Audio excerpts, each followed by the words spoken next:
right. Looks like we are live. What is good, everyone? OJ here. OJ here. Welcome to the stream. Welcome to the stream. I hope all of you guys are having a fantastic day. I know we had a pretty good Kirby Air Riders stream, like early stream. So that was fun. So we're going to try to go back to back. You know what I'm saying? 2-peat.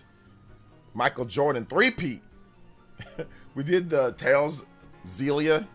We did Tales of Zelia as well. Try to do the back-to-back-to-back. Triple Pete. Triple Pete run as well. So, yeah, should be fun. Should be fun. What's good, everybody here, though? Welcome to the stream. OJ here. Welcome back. Hope all of you guys are having a great day. Good continuation of your morning or afternoon. Most of you guys is probably afternoon, though. Me, it's still morning. It's 10 o'clock. So most of you guys, it's probably afternoon. So I hope you guys are having a great afternoon or evening for some of you super East Coast boys out there. East Coast boys and girls. Welcome to the opening night live. We got about 50 minutes before the show starts. Although it might be a pre-show with like the Kyle Bossman guy. So I'm not going to be watching that if that's the case. Like they usually do like 30 minutes of that. I ain't watching that. So yeah, there's that. So it depends on what they do. I have the show open here in the back. So yeah, should be fun. Should be good. All right. Let's get into shout outs though. General Zamora is here. Dior is here. The Great Wah is here. JC Hopkins is here. We back. You back. We back. You summed it up perfectly. Got something to eat, relaxed a little bit, laughed on Instagram, and then and then I came back here. Made some oatmeal for my boy, and then I came back, and then I'm here, and then I'm back. We back. So yeah, it's good. It's good stuff. I should have brought some more water though. I don't have enough water, but I have one small bottle here, and then I have a little bit left. Another one here, and I have nothing in my canister, so maybe I'll go grab one at some point. Let's hear Dr. Smooth. What's up, Dr. Smooth? What's up, Brand Smith? Yo, Brand Smith says we back. Yes, sir. What's the next game to be revealed today? I mean, I don't know, man. Like all the games are on there. They have Call of Duty Black Ops 7, Resident Evil, Fallout, the TV show, Amazon, Ghost of Tsushima is going to be there. Silent Hill F, Outer Worlds 2, World of Warcraft. So, I mean, Ninja Gaiden 4. So, I'm guessing it's going to be a healthy mix of all of those games. Resident Evil 9 is supposed to be there. Yeah, Resident Evil 9. And then they'll probably have a few announcements, a few different, things here and there that they'll talk about as well. So yeah. Will we be put to sleep? I mean, depends on what you're looking for. If you think all those games over here, if you think all those games over here with Jeff Keighley look good, most people probably are excited about those games like World of Warcraft or, Ninja Gaiden 4, then it's probably not going to be a sleep-inducing show. It's really a really heavy Xbox and PlayStation show. It's not really a heavy Nintendo show, so if you're more into Nintendo games, then probably not going to be a show for you. If you're looking for Switch 2 ports, probably not going to be a show for you. This is not the show. Opening Night Live is usually Xbox, PlayStation, and PC.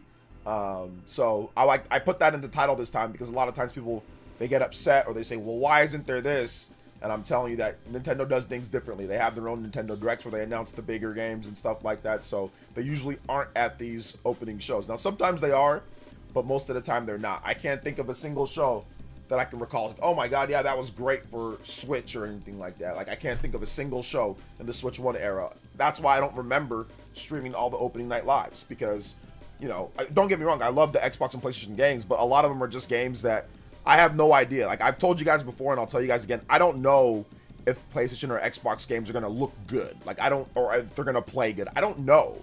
I play PlayStation and Xbox and I'm talking more like Western third party.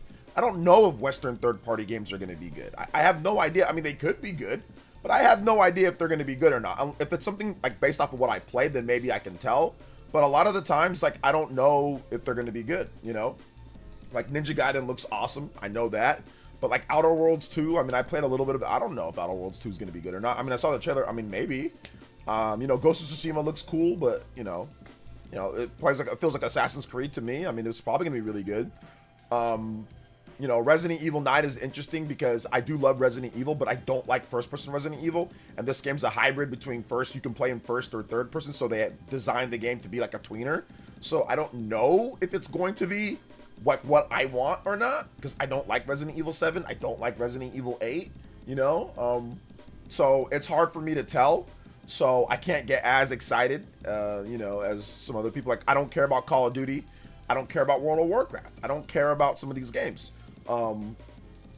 So yeah, that's why I don't usually talk as much and I don't really say anything, because I don't really know as much about that. But if it's a Nintendo Direct, or if it's like, you know, Japanese games like Tokyo Game Show, I can understand those, and I can decipher and break down Japanese games. I can look at it and be like, okay, that's going to be solid or not. Like, I can look at, you know, Ninja Gaiden and be like, oh yeah, that's going to be pretty good. I play Platinum Games titles, you know, so that's the problem that I have. I can't, you know, I don't know if Call of Duty is going to be good or not. I have no idea. They can show, people say, oh my god, that looks great. And I'm like, oh, okay. Or like, let's say Doom. Like, they show Doom, and I'm like, I mean, I'm pretty sure it's going to be good. I don't know. Like, when they showed Doom the Dark Ages, I was like, okay. Like, he's got a shield, you know? So, so I can't sit here and act like I know about that. And I'm not, and I don't act like I'm an expert on these type of games, because I'm not. Although I've played a lot of the franchises. Like, I've played Ghost of Tsushima. I've played Resident Evil 7. I've played Call of Duty. I've played The Outer Worlds 1. But I mean, like I said, I'm not an expert. I know Japanese games. I know action games. I know RPGs. I know Nintendo games. So yeah, Nintendo stock dipped after that Direct. I knew it was gonna be bad, but yeesh. Nintendo stock dipped after which Direct? The Kirby Direct? That's silly. I don't know why that would dip, but their stock's been at an all-time high, so I don't think it really matters at this point, because their stock's been at the highest it's ever been. So I don't know. Going crazy over stock fluctuations or dips is silly. I don't really talk about it when it goes up. I don't really talk about it when it goes down, because it's stock. So yeah. Let's see here. Actually, I actually enjoyed BF6 beta. Felt good. I was shocked. Yeah, enjoy it, man. I'm good though. I'm good on playing it, but yeah, you enjoy it. Yeah, not a fan of FPS RE. Yeah, first-person shooter RE. Yeah. Okay, I'll get my pillow and blanket ready. It's all jokes. Yeah.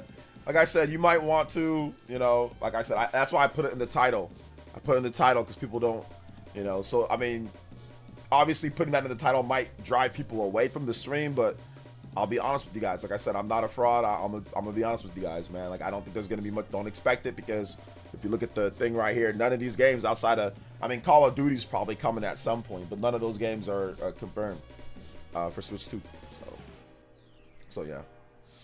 Aren't FF7 Remake and Elden Ring supposed to be at Gamescom? You don't think they could announce release dates or something for the Switch 2 versions of those games? No.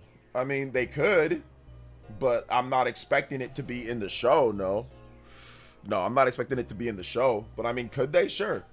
Both of those games will be playable at Gamescom. You're right about that, but I'm not expecting them to be in the show. Although, look, Final Fantasy VII Remake Integrate, that's coming to Xbox as well. It could drop the same day, so maybe that tilts them to make the announcement, you know. But yeah, I'm not sure. OJ's using reverse psychology on us. I'm not using. I'm just being honest. Like I said, I can't think of a single Gamescom.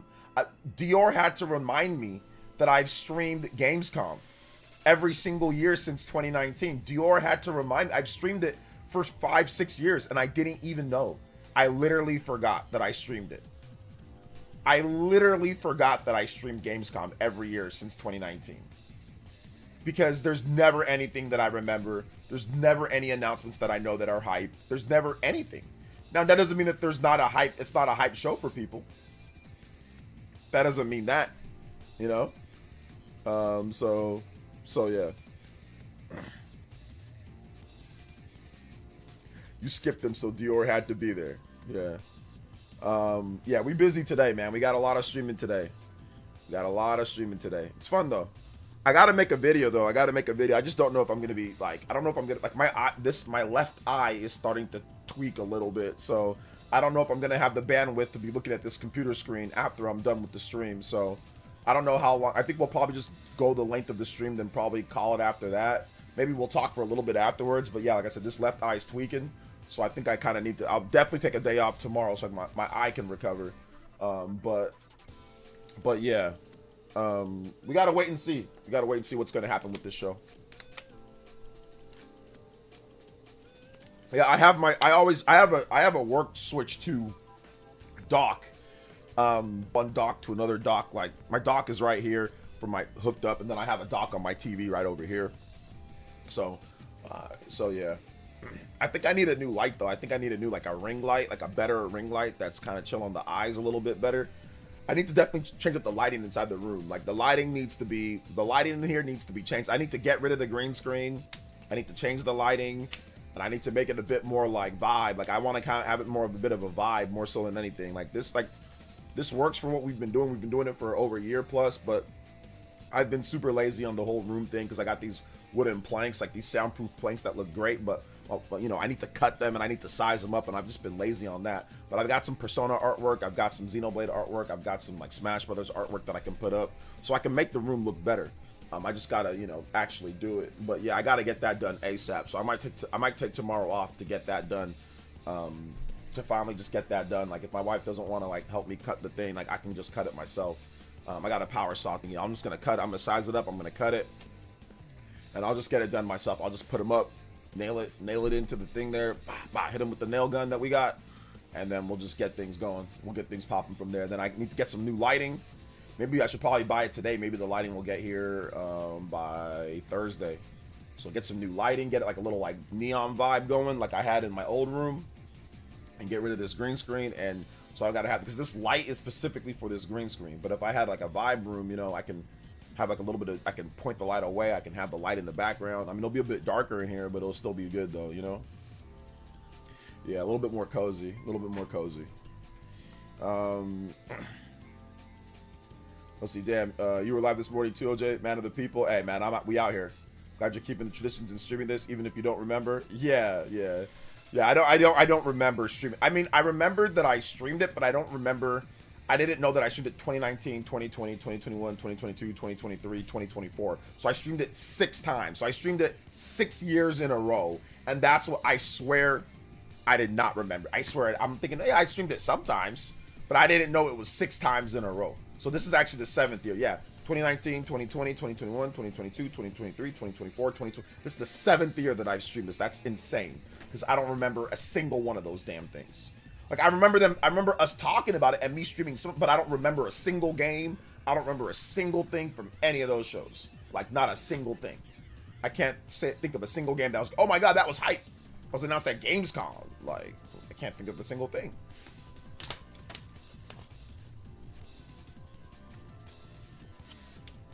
Did I play RE2 Remake? I did play RE2 Remake and beat it. I played it on the Xbox Series X. Why? Why are you asking me? What's up? Party Man Cart with the $5 dono. I thought Sakurai hated modern Kirby? Was I lied to? Lol JK. Kirby Air Riders looks pretty good and fun, honestly. I had to dip out after, so I didn't get to hear y'all thoughts on the show. Yeah. I thought Kirby Air Riders looks cool. It's a very different, kind of, sometimes kind of like awkward game. Like I lost track of all the new features and all the new things at some point. Like I just completely lost track of what Sakurai was even talking about. So that was interesting. But yeah, no, it was cool. I think it's gonna be a good game. I think it's going to be a solid game. I think it's going to have a lot of cool features to it. And I think it's going to be a different vibe than Mario Kart, you know. I think it's going to be a completely different vibe than Mario Kart, you know. It's like the vibe for Mario, or like the vibe for Kirby Air Riders is like, it's like Twisted Metal. It's like Mario Kart. It's like Wipeout. It's like a lot of different, it's like F-Zero. It's kind of like a lot of different things, kind of all, I mean, Smash Brothers, a little bit of Smash Brothers. It's kind of like a lot of different things kind of all mashed up into like one weird type of game but they've got, you know, multiple characters this time, you know, that like, you know, they have their own customizations. They've all got copy abilities. It's got racing. It's got like a city trial mode, which was the really big mode, you know, for the original GameCube game. So it's like a very interesting, you know, different type of game. I'm looking forward to playing it though. I think, like I said, it's going to be a different vibe. It's only 6 players in the single player races. It's up to 16 players when it comes to the online. So it's, I mean, people are going to pick and choose and kind of find what, you know, what works and what doesn't, you know, for them. So yeah. I think the last character shown in Kirby Air Riders is a form of dark matter. Yeah. Yeah, that tease that we got at the end for dark matter. Yeah, it does seem that way. Which looked pretty cool. Like the CG on there looked pretty dope. So yeah, let me go over what they said here. Masahiro Sakurai. I'll probably make a video on this, but Nintendo, everything's running really slow right now. So yeah, Shinya Takahashi, the head of software development at Nintendo and former HAL Laboratory president Satoshi Mitsuhara really wanted Sakurai to make this game. Sakurai was busy with DLC for Super Smash Bros. Ultimate at the time, but managed to complete a written proposal at high speed. Also, we have confirmation that Bandai Namco is behind the development for Kirby Air Riders, along with Sakurai's company, Sora. This is the same tag team behind Super Smash Bros. For Wii U, 3DS, and Smash Bros. Ultimate. Sakurai weighed in on the game's name as well. Kirby Air Riders was chosen since now you can choose your rider. The series' previous entries did have a couple of other characters, but Kirby was basically the only rider. The last one was simply called Kirby Air Ride. Was revealed today. Kirby Air Ride is on Switch November 20th. So there you go. So yeah, the fact that you can have multiple characters now. You can have, like, there's a lot of different copy abilities, a lot of different weapons and items. Like I said, it's gonna be like a cool game to just like chill and play every now and then, you know. So yeah. The fact that Sakurai even said there's more to talk about is wild. Yeah, he did say that there's more to talk about. And I'm like, I've actually heard enough. I think most people are either sold or not sold on the game after that, you know. Like, I don't know if there's probably more to talk about, but I mean, I don't need to talk about it anymore. But yeah, just like Donkey Kong Bonanza, I mean, there's probably some more. There's more that they're not going to talk about, or there's more that they can show, but they're not, you know, or whatever. Love your coverage of live streams for gaming events. Always tune into your live. Keep it up. Thank you so much, Mr. Riddle Monkey. Hey, what's up? Paul Gale Network says November 20th was my date for Metroid Prime 4 Beyond. I wonder if that title will end up being a December release, though it could still be November. Metroid's date is so elusive. Yeah, I think that here's what I think could happen now at this point. I think they can stack October and do the same thing that they did with the what's it called, with the launch of what's it called, the Switch One with Fire Emblem Warriors and Super Mario Odyssey. They stacked that. Both of those games come out October. Let me get a double. Let me look at it again though. It was October. October. Fire Emblem Warriors. I'll get that dono in just a bit. Thank you for the big dono that just came in. Fire Emblem Warriors release date. So I think that was. Oh my! Wait, hold up. Oh, September? Was that? What about the? I thought they were both in October for the U.S. Release details, or was it different for the U.S. and for the? Yeah, it was October 20th. What the hell? Yeah, it was October 20th. I'm thinking they said September. Maybe in Japan it was September. Yeah, in Japan it was freaking September. But in the U.S. it was October. I don't need any more information for Air Riders. Yeah. I pretty know what he's hiding, and big Air Ride fans would know too. Okay. Lingering Will with the $10 dono coming through. Thank you so much, Lingering Will. Thank you for the $10 dono. It says Bandai Namco made Switch 2 versions of Shadow Labyrinth and Tomodachi Plaza and Pac-Man, but not of Tales of Xillia, and they're the dumb or trolling. Well, that's the problem, is that Bandai Namco is just a publisher, and the developer might have not had a kit, or they might have had an issue with it or something. So they get different developers that have varying levels of access probably to a games at certain times. So I think that's probably what happened there, because Bandai Namco is just a big publisher, but they have a lot of different game studios that make different stuff that they don't own. Like, they don't own these game studios. A lot of them are just like studios that they work with. They're not owned by Bandai Namco. So I think that's the problem there, you know, when it comes to that. Demon X Machina Titanic Scion demo was up. Oh my gosh. Yo, Lingering Will, thank you for the $10 dono. Justin, thank you for the $3 dono. Daemon Ex Machina Titanic Scion demo is up. That's better than Gamescom, dude. What the hell? I like that. I didn't know there was no reveal that there's going to be a demo. Is it up on Switch 2 or is it up on everything, or is it up just on PlayStation or what? They better make this a good port, bro. I better make this a good port. Let's take a look. Let's see if it's up. Everyone? Okay, I gotta play the PS5 version too. I gotta see if the PS5 versions. I gotta, cause like there's a lot of gosh, I wish there was cross.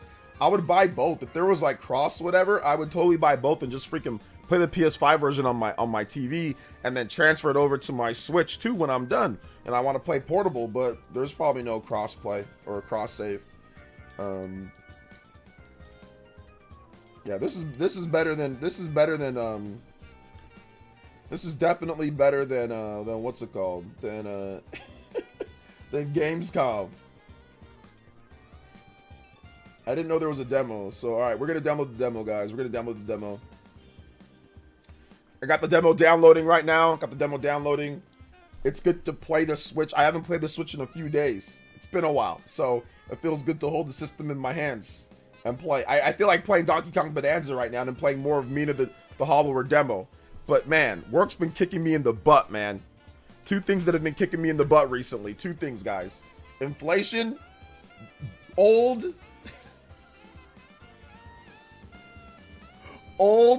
inflation, and not being able to play some games. And family commitments and ties, bro. Do I need to play Daemon, OG Daemon? Nah, you don't really need to play the OG Daemon from what I understand. Now, if you've played the OG Daemon, obviously it's going to be better if you have, but you don't need to. That's the three things. Yeah, man. Like old, just inflation, and just, you know, stuff. I know what I'm playing when I get home.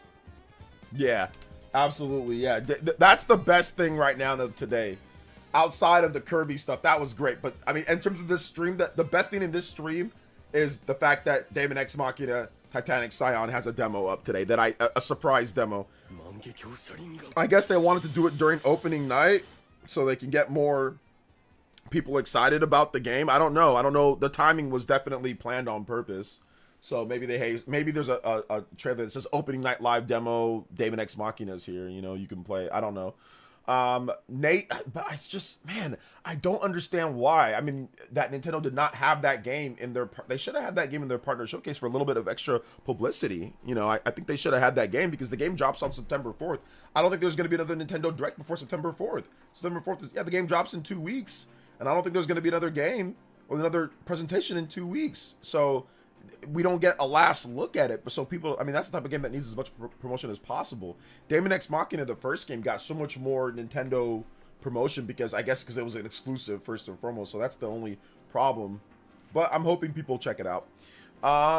Nate E with the 51 months. Also, that's on a full cartridge. So if you're physical boys, if you're anti-game keycard guy, I made a video talk about how that one, you guys need to support that game. So think about it in that way. Play the demo, and if it's your vibe, then maybe consider getting it. Nate E with the 51 months says, greetings. Hey, what up, Nate E? Appreciate you, man. Shout outs, guys. Combo breaks. Is there any footage of Daemon Ex Machina on Switch 2? Any frame rate info? There's nothing. There's a demo, so you can go play it, and you can find out for yourself how it feels and how it plays. So there's nothing right now, no. So the demo's out, so download it, and then you can see how it plays yourself. I think Mario Party Superstars of Metroid Dread dropped in October, I believe in 2021. Okay, yeah, I think that happened. Yeah, Mario Party and Dread, also Super Mario Odyssey and Fire Emblem Warriors, also 2021. Shin Megami Tensei 5 and Metroid Dread also dropped at the same time. Or no.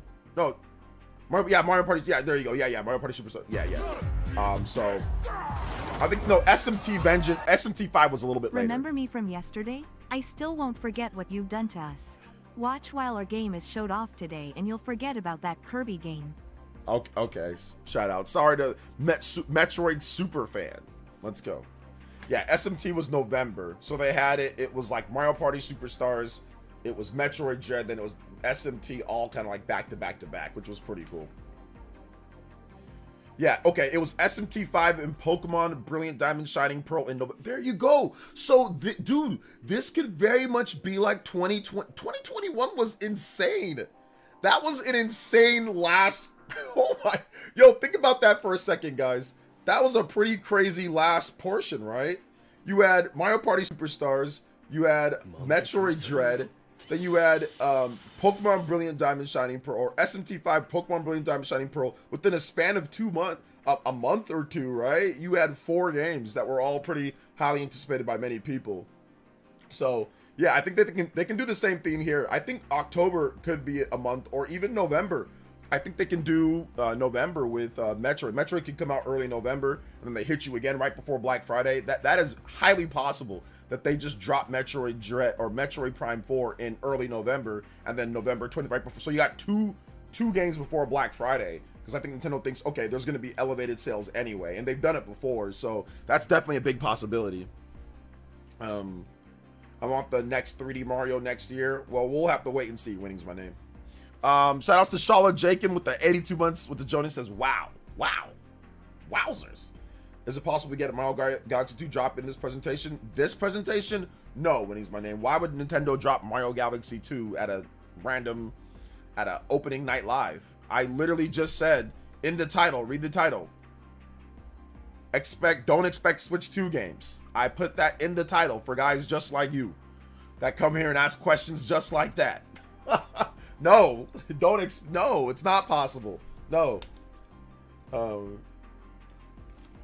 Good. I hope that you're messing with me, because sometimes we get people here that don't mess with me and get upset. I had one guy go crazy on me about this. They blame me and my videos because I speculate on things.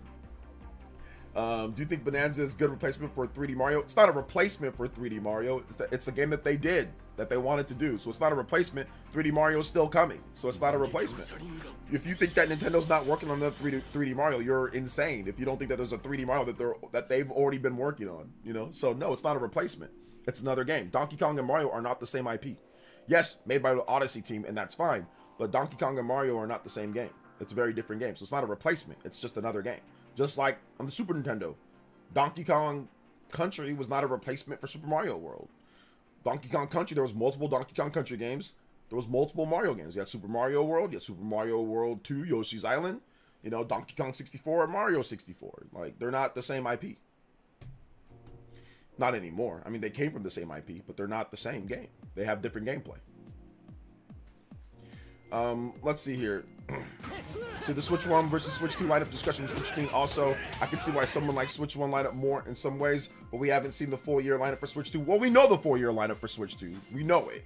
But yeah, obviously we haven't played it yet, right? So that's the difference between knowing and playing. Me personally, I think that if you look at the Switch 1 lineup, I think that's more of a, wow, there was Mario Odyssey and there was Breath of the Wild. But once again, the difference between Switch 1 and Switch 2 is that Switch 1 has 9 months for the calendar year. Switch 2 only has 6 months for the calendar year. So we don't know what's happening. I would say this, we don't know what's happening in March, April, or sorry, January, February, March. There's still going to be Nintendo's going to have at least one big game released, you know, before the end of March that we don't know about, that we currently don't know about right now. There's going to be at least 1 or 2 big games probably for January, February, or March within those 3 months. So that's something that if you compare the full 9 months or the first year, obviously Switch got 3 extra months. Now, the reason why that's important is because the 3 extra months for the Switch 1, what are the 3 games that release? That was Mario Odyssey and Xenoblade Chronicles 2 in those last back month 7, 8, and 9. You know what I'm saying? So if you compare the first 6 months of Switch 1 compared to the first 6 months of Switch 2, I mean, I think it's pretty easy to see that Switch 2 beats it out by a considerable margin. In my opinion, in my humblest of opinions, you know, in my humblest of opinions. And that's factoring in everything that you can play. That's factoring in ports from the Wii U to the Switch. Like, obviously, Breath of the Wild was a port, but it's still, you know, everyone was just playing that, so I'm not going to sit there and diminish it. But Pokken Tournament was a port, you know. So that's also including the ports that were on the Switch in the first year. Mario Kart 8 Deluxe, that's a port, still counting it as a game. That's also a port. And so I counted all of the ports or the new games that you can play on Switch 2. So I counted, you know, Breath of the Wild, Tears of the Kingdom 60 FPS versions. I counted, you know, everything that they got, you know. I counted the smaller games too. 1-2 Switch, Welcome Tour was counted. All that crap was counted. So I put it all together. I'll probably make a video on it, you know. So I'll probably make a video. I think that Odyssey and I think that Breath of the Wild can be more impactful because of the review score and all that. But overall scope of the games within the first 6 months, obviously Switch 2 is better. But within the first 9 months versus 6 months, I think there's definitely some debate to be had overall. Let's see here. Yes, I still think there's going to be a September Direct. Yes, I've talked about it on my channel. So anytime you guys get a chance, watch the videos because we've actually talked about the big September Direct, or I still think there's going to be one. We've talked about that ad nauseum at this point. So definitely watch the videos if you get the chance, JDR, because I go over a lot of stuff like that in my vids. For sure. But yes, I've discussed it multiple times that I still think it's happening. But Bubsy 4D was just shown at Gamescom, coming to Switch 2. I don't care. Let's see here. When do you think they will tease the next Monolith Soft title? Early 2020, early 2026. The first Direct in 2026. The first major Direct. Lingering Will. I did forget your super chat because I'm stupid. I am absolutely dumb. Let me play it again. Lingering Will. I'm sorry. I'm yapping right now. My bad. Lingering with the $5. And El Comanche with the 93 months. Thank you so much. Says, so happy to have time to hang out with you guys today for this. Hope great games and surprises are ahead. Thank you so much, El Comanche. And Lingering Will, thank you for the $5 dono. Says, I just realized how similar Pokemon Legends ZA battles are to Xenoblade, and it blew my mind. I mean, at least we think that they are. You know, that's what it looks like. The UI and stuff kind of looks like Xeno. But the more that I look at it, the more that maybe it's probably, it doesn't seem to operate like Xeno. The more like the nuts and bolts of the mechanics probably aren't like Xeno. You know, Xeno obviously uses heavy class base.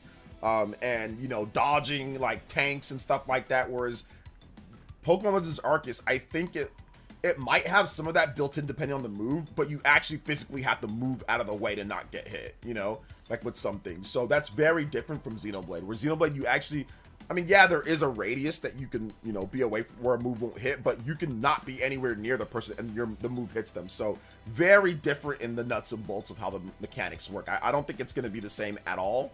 But I do think the UI and some of the elements are similar to Xenoblade. But I think that's where it might stop. I don't think the gameplay is going to be similar at all, or even how it works. But yeah, I feel you on that one, Lingering Will, though. Just looking at it, yeah, for sure. David X Market Titanic. Yes, I have the Titanic Scion demo downloading right now. DJ King. Yeah, I meant more so the June from June this year to June 2026. So a full year. Oh. Okay, if you're talking about a full year, okay, well, I didn't include the full year of the Switch 1, because if we went from March to March, what was released early, I think early 2018, there would have been, what, one more game? I think you can add, what was it, Mario Tennis to the mix? What's up, SK Massive? Welcome. Just happy to see first party game a month. Just ask PlayStation only gamers about first party games. Yeah, they get full third party support, so I guess that kind of balances things out, you know. Breath of the Wild is realistically a Switch game. Breath of the Wild is a dual launch game. It's not even like we don't got to put anything asterisk by it. It's a dual launch. It's just like Metroid Prime 4.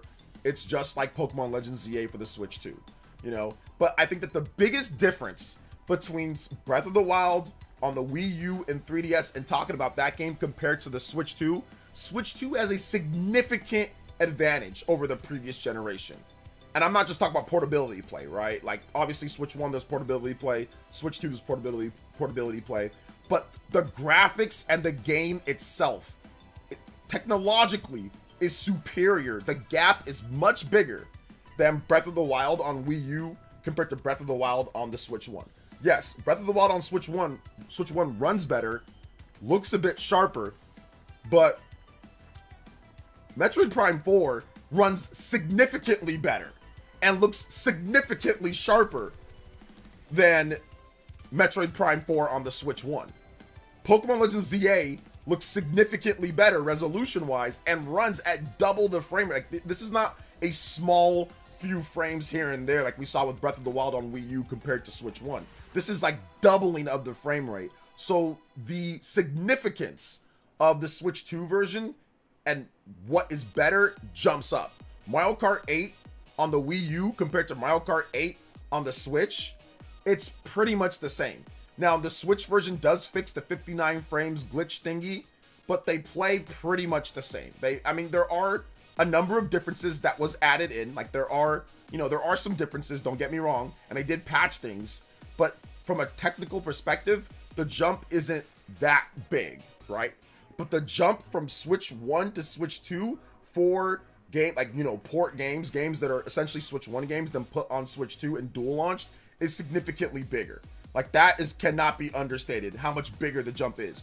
Pokken Tournament on Wii U compared to Pokken Tournament on Switch, pretty small gap between the technical specifications, But Metroid Prime, Pokemon Legends ZA, Legend of Zelda Tears of the Kingdom, Breath of the Wild, all the Switch 1 games on Switch 2 get massive jumps that make it, I would say, more viable in terms of comparison and just more of a point towards the Switch 2. Because, if you have a Switch 2, what is the point of playing it on the Switch 1? If you have a Switch 2, there's outside of, I don't know, maybe you want an OLED screen, that'd be the only thing. Whereas with the Switch, it was a little bit different, right? I mean, if you had a Wii U, sure, you can play those games. I mean, Switch, you get the portability. That is awesome. That is a big reason, But now we are comparing, two systems that are similar in terms of the base system and the next system, Let's see.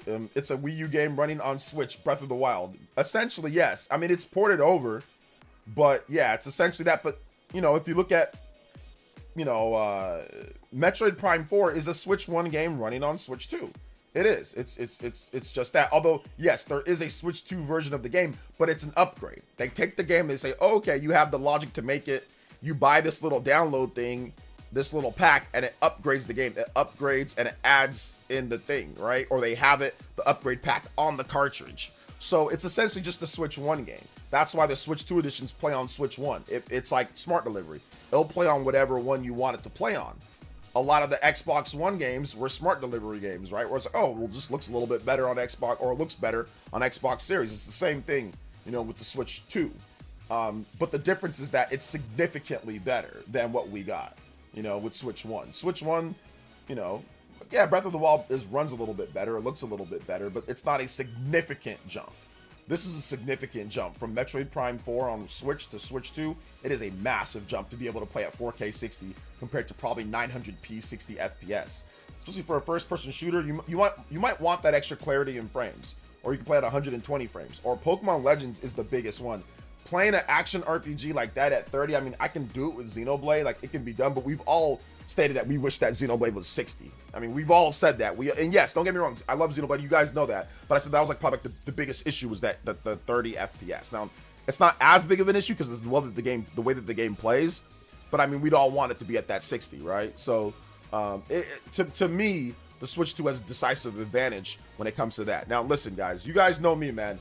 I'm big on, availability of the games. So, if you start out a system with an instant library of games that run and look better off the top, to me, that kind of beats out a lot of stuff. Now, if it's crusty backwards compatibility, it's not as important to me. If it's crusty backwards compatibility. But the Xbox Series backwards compatibility, I've always praised it for being boosted and being better. I talked about that when the Xbox Series first launched. I said, yo, I love what they did with the backwards compatibility. You can play games from the Xbox One and they play way better. You can play Final Fantasy 15 at 60 FPS. You can play Final Fantasy 13, Lightning Returns, all those at 60 FPS. I'm like, this is incredible. This is the best backwards compatibility that I've ever seen in my life, And I said that. And I said that about the Xbox Series in 2020. You guys know, those that are here, you guys know I said that. So I'm just being consistent. That's the thing with me. I'm being consistent. If it's good backwards compatibility, it's a good notch for the system. That was one of the things that I said that was really, really, really, really good about the Xbox Series. Because if you're like me, you have a backlog. I have a backlog of Switch 1 games. I have a backlog of stuff, and a lot of them play better on Switch 2. So of course, when I get to them, I'll get to them. But that's it's great to have an instant library. So yeah.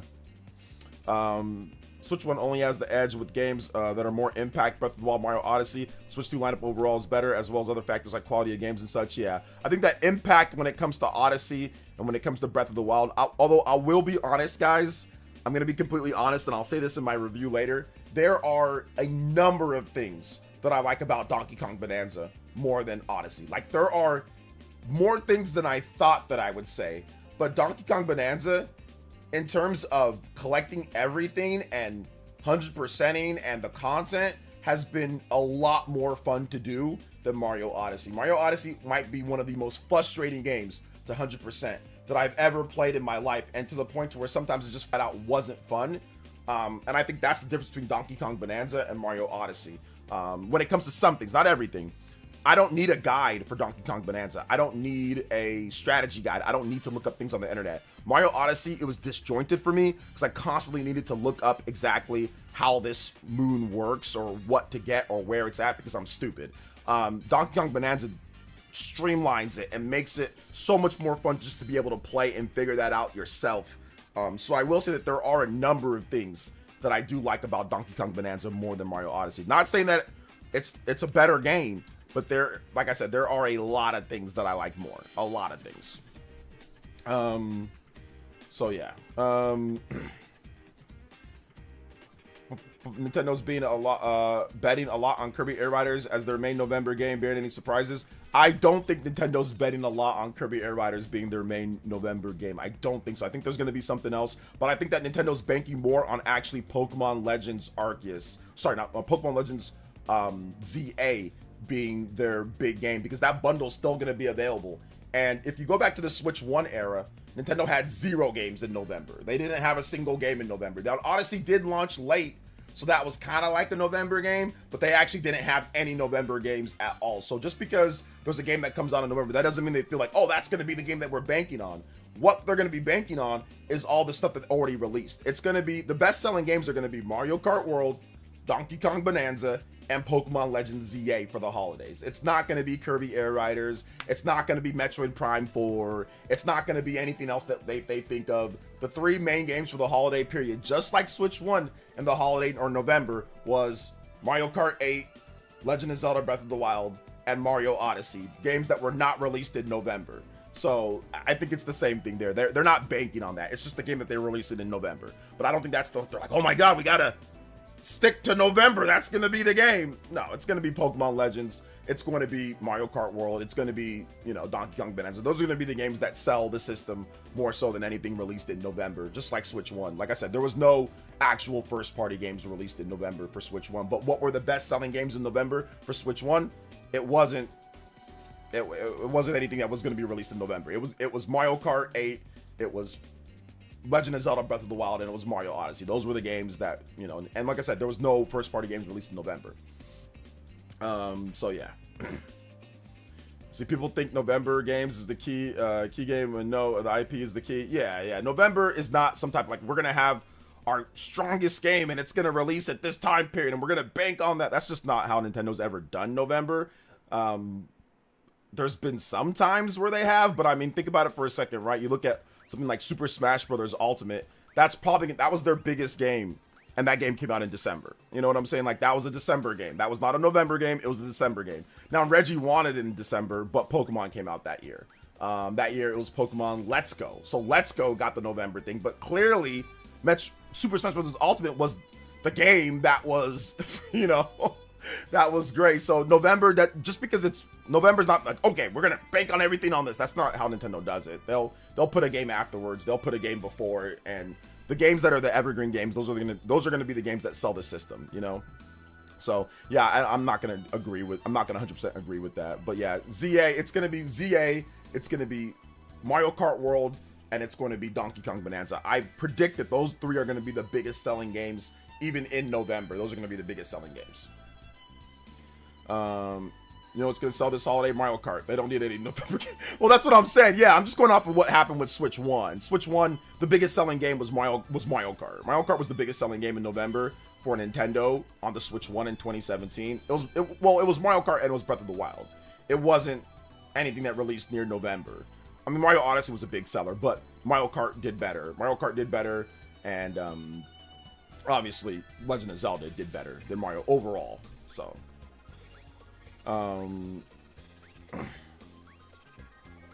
but I see what you're saying though, Lingering Will. Like, I see what you're saying, but that's, I mean, like I said, that's just not how Nintendo operates. Like, you know, what was it, in 2022, what did they have? Oh man, I think that, some of their like Splatoon 3 was not a November game. That was one of their biggest releases for that year. So yeah. You know what's not going to sell as well as it should? Metroid Prime 4. How much should Metroid Prime 4 sell? How about that sell out? How much do you think it should sell? What's your idea of how much it should sell? How about let's start from there. Well, Jake, just came from the mall. GameStop inside a copy of SMT4. Wish to have a physical copy, so I'm happy. Oh, cool! You got a copy of SMT4. How much was it? 10 million. Metroid's not going to sell 10. There's not a single Metroid game that's ever sold 10 million. So, what you're saying is unattainable. 99% of games don't sell 10 million. So yeah, it's not going to sell 10 million. It's not going to sell 10 million. Games sell what they sell. You know what I'm saying? Like, they sell what they sell. At the end of the day, people are going to like it or they're not going to like it, you know, and it doesn't matter at the end of the day. What matters is that, you know, that it does well enough that they can continue the series. So that's all that matters, you know, as long as they're profitable and they can continue. I don't know if Metroid Prime 4 is even going to be like a super profitable game or anything. I have no idea. I don't know what the budget is. I don't know how much they spent. But I think it's going to sell well enough. So yeah, Prime 4 will sell 3 to 4 or 5 million in my opinion. So Metroid Prime on the GameCube sold about 3 million. So I think 3 million is probably a little too low. So I'm going to go with 5 million, 5 to 6 Kirby Air million. Riders will sell well in my town for sure. I'm buying at least 3 copies as of now. Let's go. Let's go. It will sell exactly 4 million. So Metroid Prime 4 million. The thing with Metroid Prime, shout outs to Justin with the $3. Metroid Prime 4 is on Switch 1 and it's on Switch 2. So it's on an install base of 150 million plus the growing Switch 2 install base. So this would probably be the best selling Metroid game. And it's coming out at the beginning of the life of the system. So it's going to have a whole generation to sell. So I'm guessing it's going to sell above 5 million units if it's really good. Now, if it's not really good, then that's out the window. But if it's a 90 plus Metacritic and it reviews really well and people like it and it's got positive word of mouth, I can see it selling well above Metroid Dread, because Metroid Prime sells better than 2D Metroid for the most part. Not all the time, but for the most part. And I can see it doing better. But once again, there's a lot of asterisks and caveats, and I am not super confident with that. I think 3 million is a little bit too low just because the install base. But once again, we will see. It's Metroid Prime 4. It's hard to sell sequels, you know, on top of sequels. I personally would have just called it Metroid Prime something else. I don't think I would have called it 4. But once again, that's fine too. That's fine as well. Or if they're going to call it Metroid Prime 4, I would have done something crazy and been like, yo, you buy Metroid Prime 4, you get Metroid Prime 2 and 3 HD for free. You know, I do something crazy like that, which obviously would not be good for budgets and stuff like that, but I'd probably do something wild. And I think if you do that, then all of a sudden it becomes way more, you know, okay, now I really want to buy it. Or people that maybe haven't tried it out will try it because you get 2 and 3 as well. Let's see here.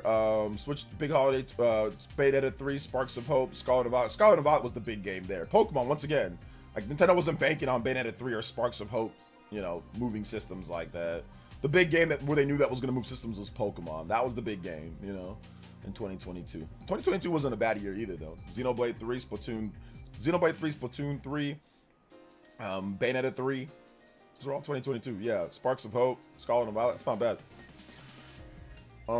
Forgot Prime 4 was coming to Switch 1. That's going to help a ton. Yeah, it's going to help out a little bit. I mean, I think a lot of hardcore Prime fans, though, are going to buy the Switch 2 for the game.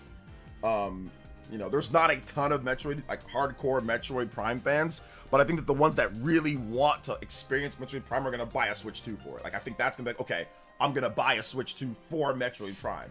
So it's going to help with sales a bit. Now, is it going to be like a massive system sell where everyone's like, oh my gosh, like, you know, like Mario Kart or like Donkey Kong in a certain way? Or like Pokemon? Probably, obviously not. But is it going to be like, okay, yeah, there's going to be a smaller number of people that say, okay, this is my game to get a Switch 2, and then of course I'll play Donkey Kong, or I'll play Mario Kart, or I'll play other things, or I'll play Pokemon later. Yeah, absolutely, you know. So I think that there's going to be a large number of people. Just kind of like Zelda, right? With Zelda, everyone that really wanted to play Zelda, they didn't buy the Wii U version. They just bought the Switch and said, I want to play the Switch version, you know? So I think it's going to be something similar to that, like where you're going to get a large number of people that want to have the best experience of Metroid possible. So that's not on the Switch 1, that's on the Switch 2, you know? What's up, Harden? Yeah, we got Arc. Yeah, 2022 was really good. Arceus, Arceus was early 2022. No one bought a Wii U though. That's true. Nobody bought a Wii U, and you're right about that. Wii U has nowhere near the amount of users that the Switch 1 has. So there's still people that are playing Switch 1, but I think that the type of game that Metroid Prime 4 is that it's a hardcore game.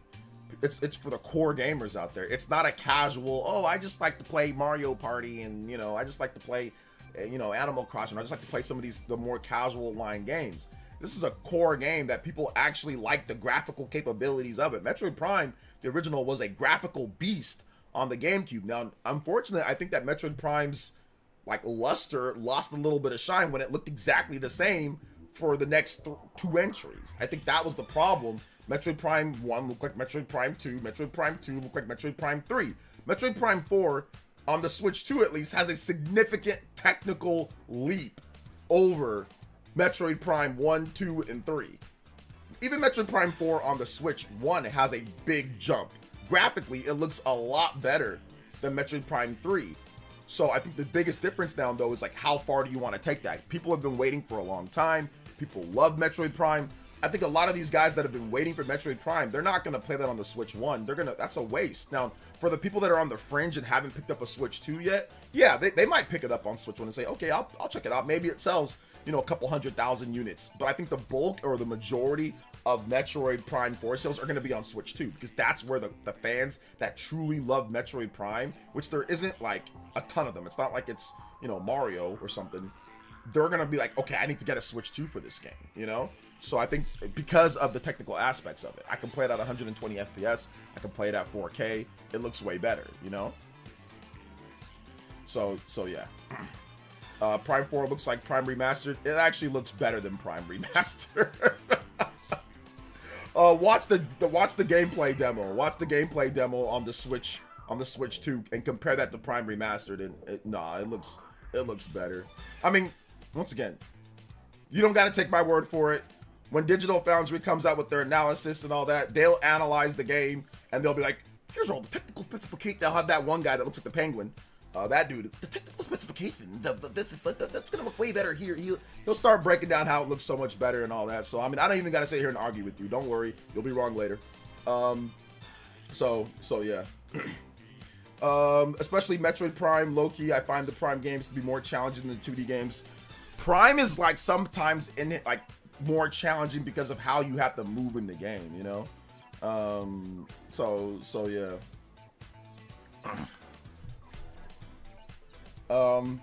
Opening night live, is it starting right now? Yeah, I think it's starting. Well, yeah, here we go. Yeah, let's go. We got Gamescom. It's starting. This is opening night live. Hello, everybody, and this is the kickoff to the biggest games festival in the world right here in Cologne, Germany. We've got over 5,000 fans in the hall here at Cologne Messe tonight. Welcome, everybody. And by the end of the week, more than 300,000 people will walk the show floor, which for the first time has more than 1,500 exhibitors. It turns out that E3 didn't die, it just moved right here to Germany. And of course, there are millions more watching live around the world. No matter where you are, we're all connected tonight as one global community to celebrate the art, creativity, and joy of games, from the boldest indies to the biggest blockbusters. Today, the game industry has never been more dynamic. Clever ideas from small teams are breaking through in huge ways. This summer, Peak, a co-op climbing game created by Aggro Crab and Landfall Games, stormed the charts on Steam, and right now I can announce for the first time it has sold over 10 million copies to date. Congratulations to the team. And there's also other fun ones, like you guys have probably played Date Everything, a wild dating sim where you can romance a treadmill or a curtain. It's on Steam right now, check it out. It's sold an estimated 500,000 copies. All these successes prove something important. Small teams with big ideas can change the industry. And that brings us to one game made by a handful of developers in Australia. For 6 years, Team Cherry has been crafting Hollow Knight Silksong. It is highly anticipated and Steam's most wish-listed game. Well, tonight, I can finally definitively tell you that Silksong is 100% actually launching this year. October 16th. And behind me, you're seeing some brand new Silksong gameplay, the first extended look since the last trailer in 2022. And starting tomorrow, you guys here at Gamescom can play a demo at the Nintendo and Xbox booths. There you go. Silksong is real.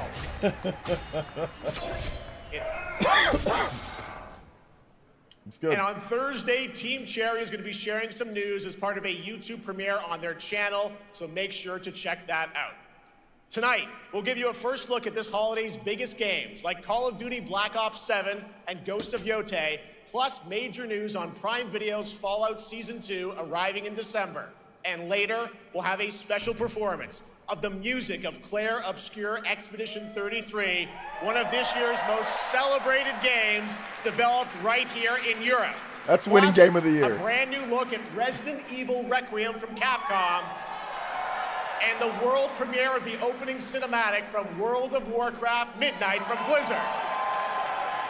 Now, as always, ONL is also about surprises, and we do have multiple brand new AAA game announcements and reveals over the next 2 hours, so stick around right until the end. This is our biggest opening night live we've ever done, so let's not waste another second.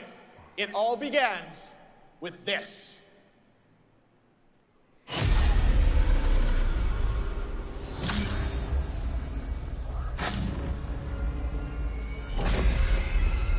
It brings me such satisfaction to see you here. A witness to my work. You will know fear. New Fear game? Maybe new Fear game?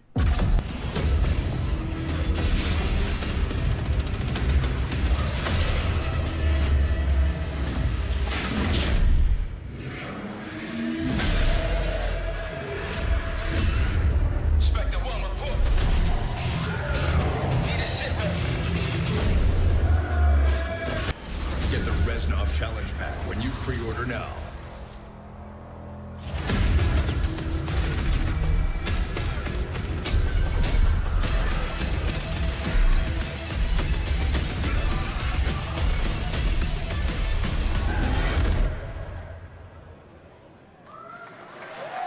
How about that? Zombies, of course, Dead Ops Arcade as well, and it looks like we also have an official date. Call of Duty Black Ops 7 releases on November 14th.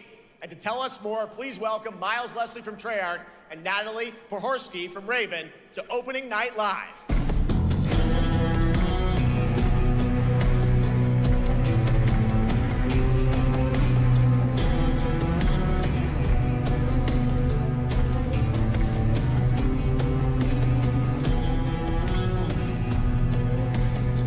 Hello, guys. Congratulations on the reveal. Welcome, Miles and Natalie, to Opening Night Live.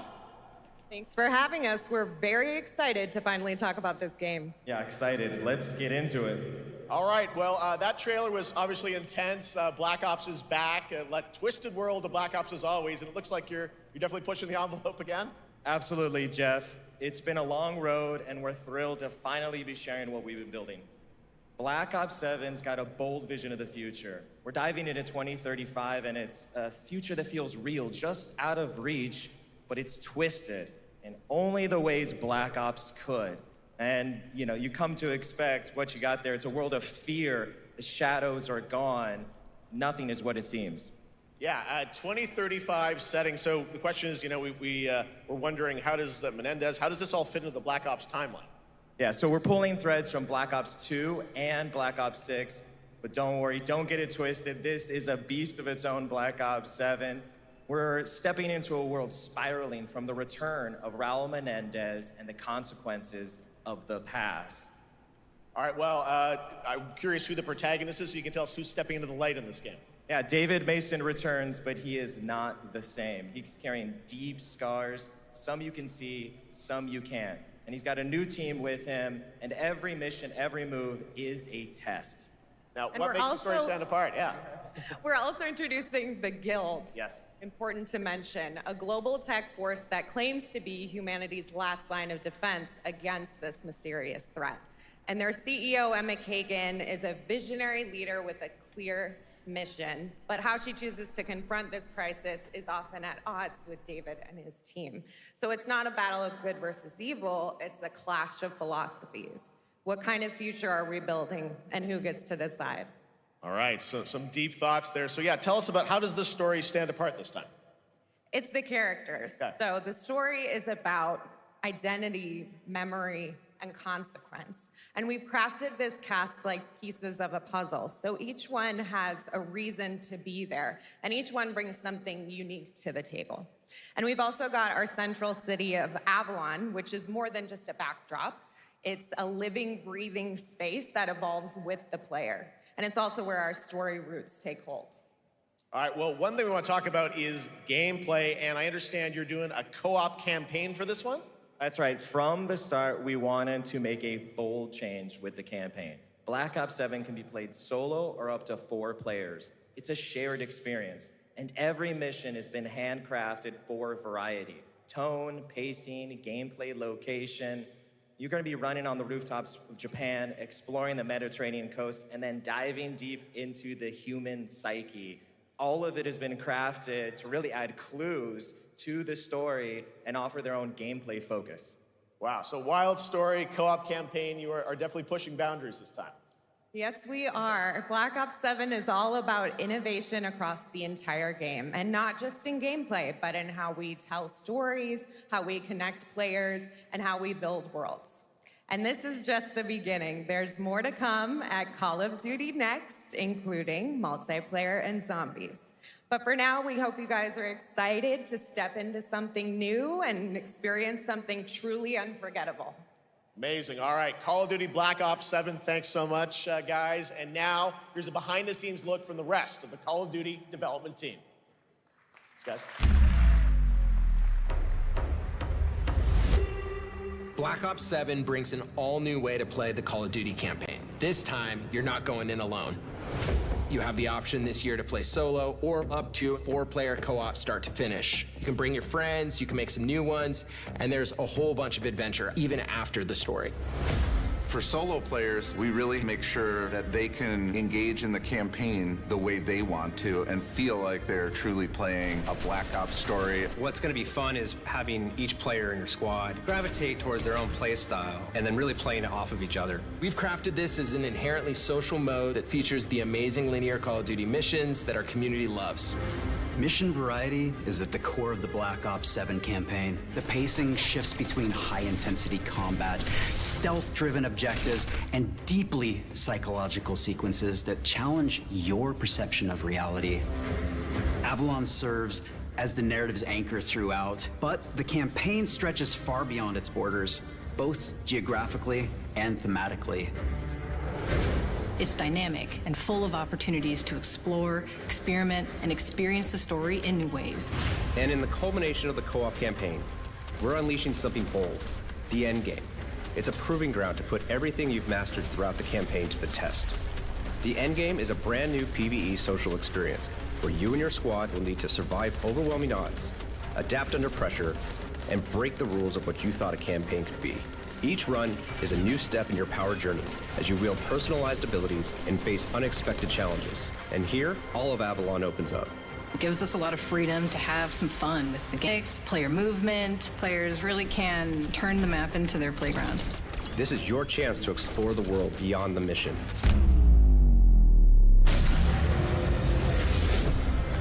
That's just a quick look at what's to come with the campaign. Every mode of this game is built with the intention to deliver the best possible experience to our players. So whether you're a Call of Duty veteran or new blood, there's something for you in Black Ops 7.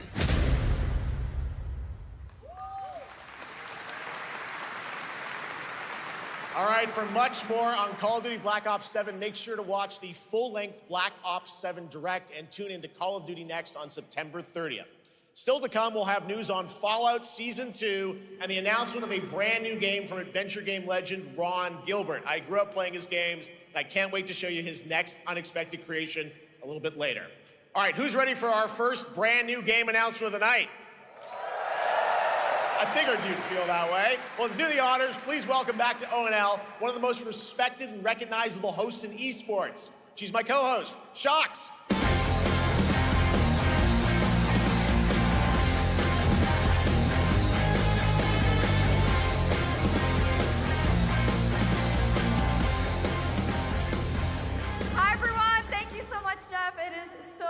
To be back here at Gamescom and ONL. I just had so much fun last year that I had to run it back. And let me just say, we have an unbelievable show for you tonight. And now, without further ado, it's time for our first new game announcement at ONL. Please enjoy. Our gods have forsaken us for fear of the coming darkness. I meant to say thanks, Justin, for the $3 dono. Thank you, man. I appreciate that. I'm not trying to hate on nothing tonight. Hey, if y'all enjoy the show, you know? Something stirs within you. Something shout out to ancient, powerful, hungry. So I ask you. Hey, how's the audio, guys? How's the audio? Will you harness this darkness within? Looks like Elden Ring. Unto our so-called lords retribution. Lords of the Fallen?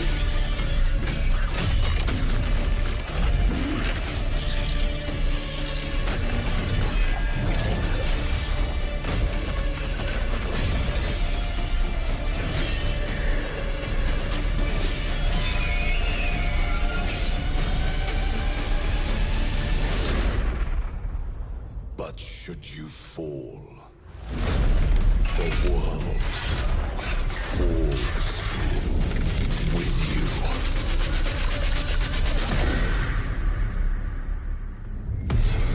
I'm gonna wait till this Daemon X Machina demo is done downloading, and then I'll play that during the show. Nah, no gumball. Lords of the Fallen 2. Wishlist now. Yeah, Lords of the Fallen. Souls game. Wishlist now. All right, Lords of the Fallen 2 is official, set 100 years after the last game as a fragile veil between the living and the dead begins to tear. CI Games promises a sequel that's bloodier, faster, and more brutal than ever. With more aggressive combat and new boss battles, your first look at gameplay will arrive later this year. All right, now for something completely different.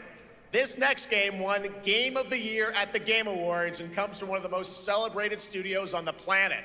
Next year, it's making the leap to become a major anime. And tonight, we're breaking the news with your exclusive first look. Sekiro? Sekiro anime?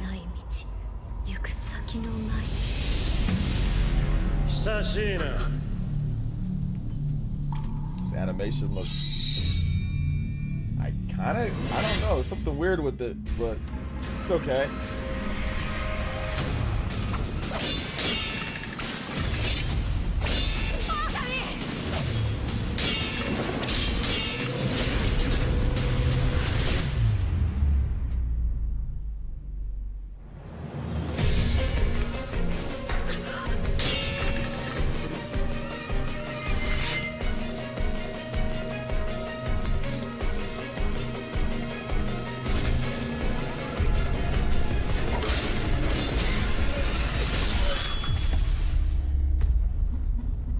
No defeat. No defeat. Looks awesome. All right, we're just getting started. Our next new game announcement stars a hero who needs no introduction, a true legend of justice and gadgets. I just said don't expect Switch 2 games. It's in the title. I just said that. Don't ask, have they done? No, they haven't. Well, this one might be, but no, they haven't. I just said that. It's in the title.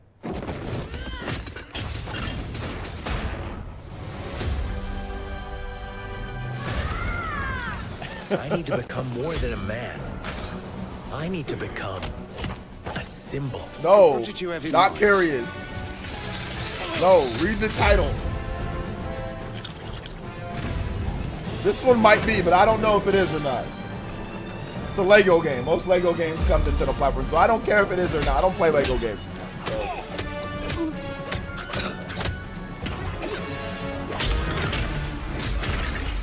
Who are you? I'm Batman. Lego Batman. Why so serious? You want to get nuts? Let's get nuts. I'm allergic to nuts. Who's the man behind the mask?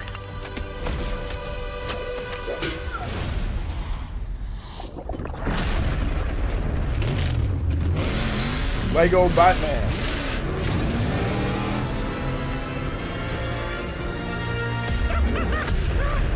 I got you!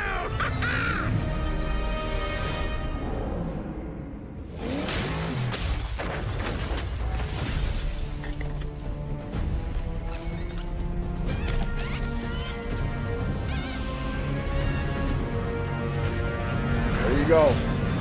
Legacy of the Dark Knight. Shout out. Oh, you think darkness is your ally. You merely adopted the dark. I was born in it, molded by... Ah! Who put that there?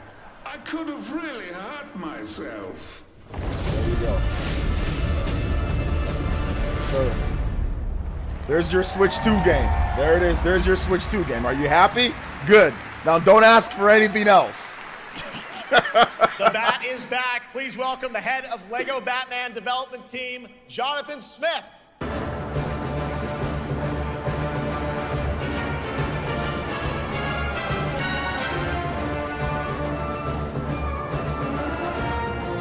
Jonathan. I mean, it's probably going to be good, but, you know, All right, whatever. so after the huge success with Lego Star Wars, you guys are returning to Lego Batman? We are so thrilled to reveal this game tonight for the first time to you all and to the world. Yep. And that's not all. At Gamescom, you will be able to play Lego Batman Legacy of the Dark Knight. Wow.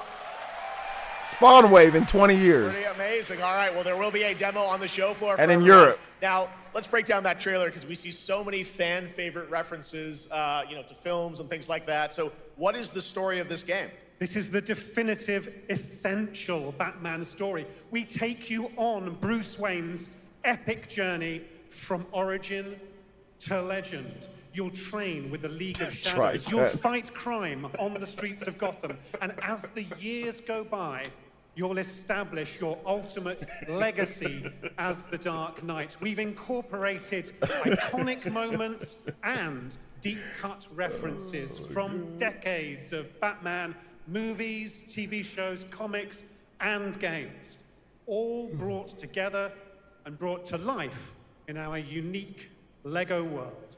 Well, we cannot wait for it.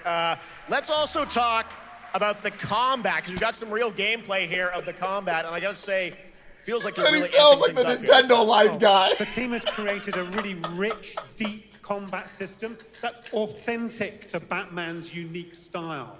So, surrounded by enemies, you'll pull off powerful attacks, counters, and takedowns. You'll use cool gadgets like batarangs to stun enemies and the Batclaw to reel them in. For the first time, we've added difficulty levels, Caped Crusader and Dark Knight mode for those who want an extra challenge. And you'll build a new Bat family of allies as you're joined by playable partner characters like Jim Gordon, Catwoman, Robin, Batgirl, each with their own gear, which you'll need as you take on a rogues gallery of villains from Joker, Penguin, and many more, including the mighty Bane, as you saw in the trailer, voiced by the incredible Henry Will is hilarious, Matt bro. Berry. Oh my God, I cannot wait to see what you're packing into this game. It also looks like you have a bit of is it an open world Gotham? Is that fair to say this? Sure, that's right. Gotham is a playground, a Lego playground where you're free to explore. You can grapple from rooftop to rooftop, glide over the streets, or cruise around in your choice of Batmobile. This game has it all. I think you've sold me on it. All right, John. I'm pretty hyped about it. It will be here playable, as we mentioned, for all you here in Germany. You can play Lego Batman Legacy of the Dark Knight for the first time starting tomorrow on the Gamescom show floor. Thank you so much, Sean. Oh, yeah, it looks fun. I'm just not. All right. I'm just now not a Lego over to guy. Shots with our next new game announcement exclusively on ONL. Yeah, I'm just not a big of a Lego Thank guy. you so that's much, all. Jeff. Indeed, I find myself here in the audience. There we go. I find myself here in the audience. Thank you so much, Jeff. Guy right here, struggling and right one of here. The best fans at ONL. So is everybody having fun? He's struggling. He's trying to not look like it. I love it. This guy's struggling right now. We have Look at an him. amazing musical performance from Claire Obscure Expedition 33. I can hardly wait. And also Look at a him. look at Resident Evil Requiem, as well as a bunch of other surprises. Don't I know look. what you guys are excited for. I can hear Don't it. look. But now it's time for a new game announcement. A long-awaited sequel that fans have been eager to see for nearly a decade. We have fought the enemies of humanity Juice Man. across 1,000 worlds. We know you, Juice Man. You out here like Jamie Foxx in these streets. No mercy. The Milkman has returned. Juice Man Vaughn. The Milkman returns. Angels of death. But the Imperium. Hey, he's fighting for his life, bro. He's fighting for his life. Scattered and reeling. Our foes rise to drag us down. Oh my goodness, bro. Oh my goodness. Christ. On the world of Kronos, we make our stand. We are the Blood Ravens. Legacy of the No Milkman. victory to claim here. Only vengeance to Oh my enact. god, shout outs. I'm just messing around, guys, obviously. Whilst even one of us lives, we fight. For only in death. Yeah, he was fighting for his life. The end.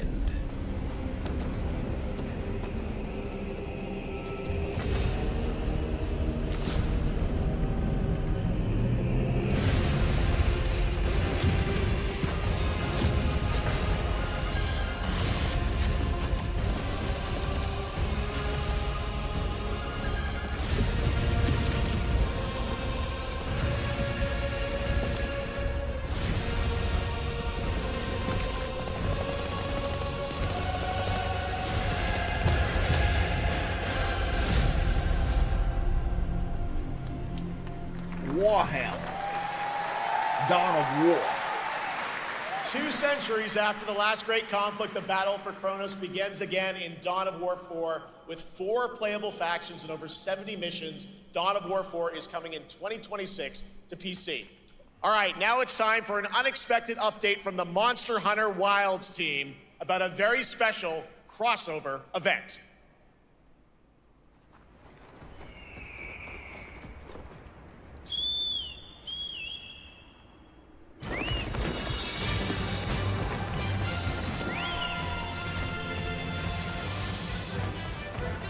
Final Fantasy.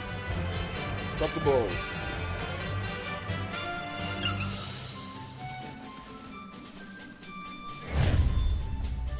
Final Fantasy 14 online.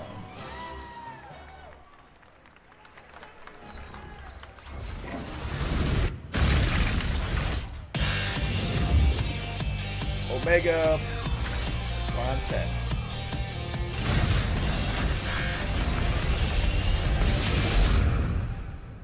Late September.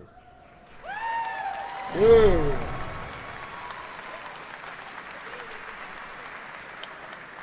All right, to tell us more, it is my great honor to welcome 2 very special guests together on stage. Ryozo-san from Capcom and Yoshi P from Square Enix.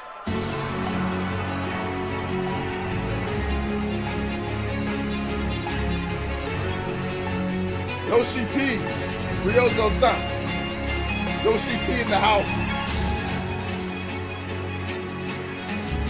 And I here with the look at Yoshi P with the drip. Yo, look at the pants. The drip. Mana will translate for us. Well, guys, it's great to have you both together here at Gamescom. Ryozo-san, what can you tell us about this collaboration? Hey, thank you, Jeff.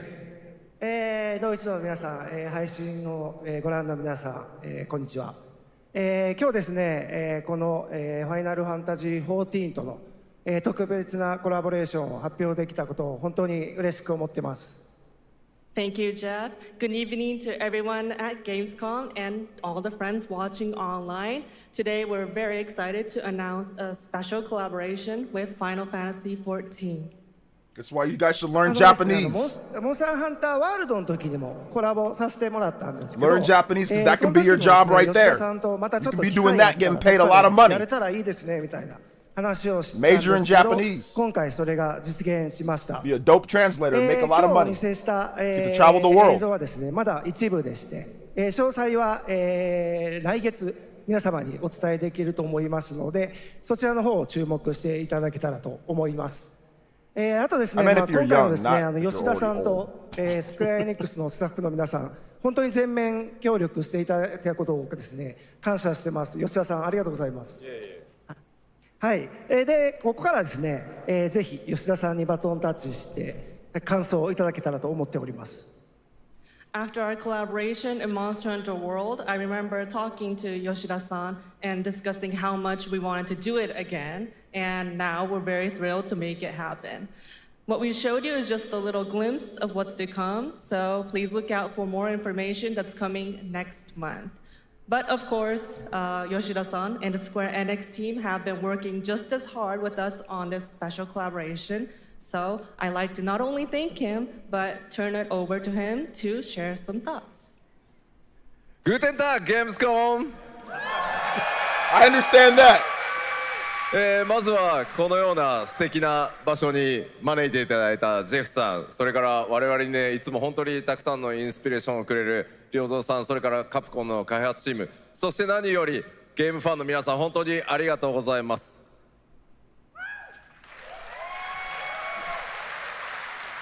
Guten Tag, Gamescom. First of all, I'd like to thank Jeff for having us here and Ryozo-san for all the inspiration, the Capcom team for working on this special collaboration, and to everyone enjoying our games. Thank you so much. The show of truly being appreciating the game, like the bowing, you know. He actually really means that when he does that, because he's done it multiple times now. So that's the show of respect and like for real, like he's not joking around with that, you know. That's super respectful, you know. So I can. That's cool, you know. That's super cool from Yoshi P. To do double bow, you know. That's like extra respect.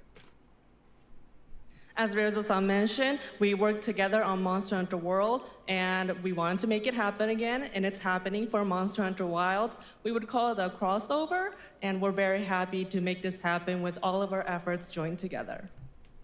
もちろんクロスオーバーですので、ファイナルファンタジー14側にも、スペシャルなバトルコンテンツご用意しております。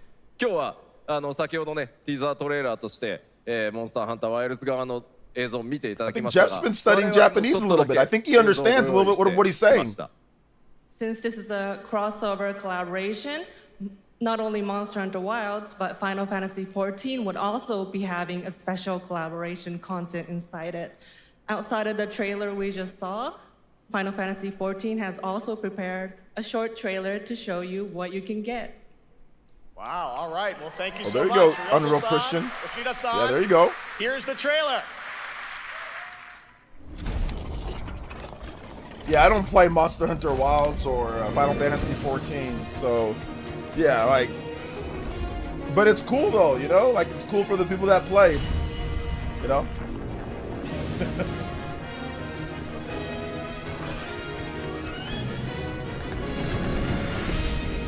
Thank you to Justin to drop the 2 donos, man. I appreciate that. Justin actually dropped pretty much every dono during the stream. Also, Lingering Will dropped multiple donos. Shout outs to Lingering Will. I appreciate you, fam. Seriously, Lingering Will in the chat. I know you're watching. You funny as hell, man, with that whole Alex, like, that he said that dude looks like that game, that Nintendo Life guy. That stuff had me dying, bro. Talking to the Nintendo Life guy.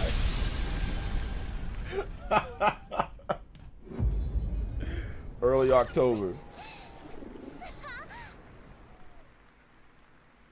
Yeah, I just don't want to spend my whole life playing MMOs and stuff like that. So that's the reason why I don't play Final Fantasy 14. Something brought us back to this place. Resident Evil 9 Requiem. Something that knows us.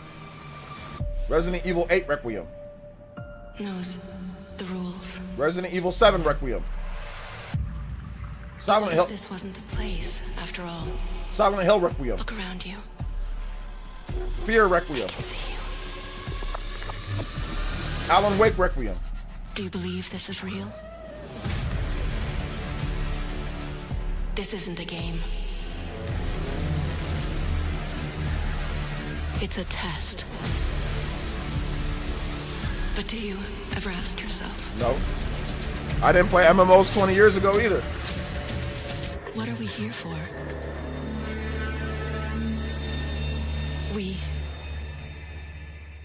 We're here to play. Wait, what? It's an advertisement for Gamescom? Not even a new game! Are you ready to play? Welcome to the world's biggest gaming playground. Game On. 500,000 people, 1,500 exhibitors, endless games to explore. It's not even a new game! Alone. Discover rising stars at Gamescom Awesome Indies.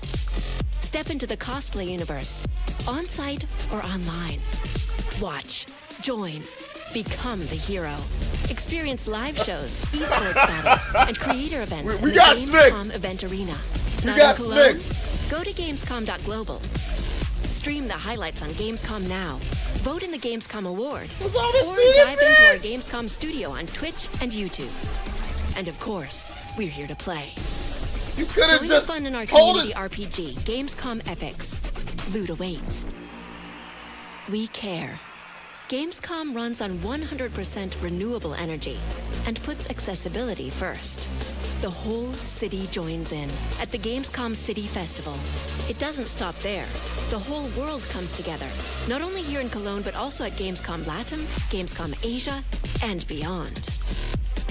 Welcome to Cologne. Welcome to Gamescom. All over the world. And now, keep on watching Gamescom Opening Night Live.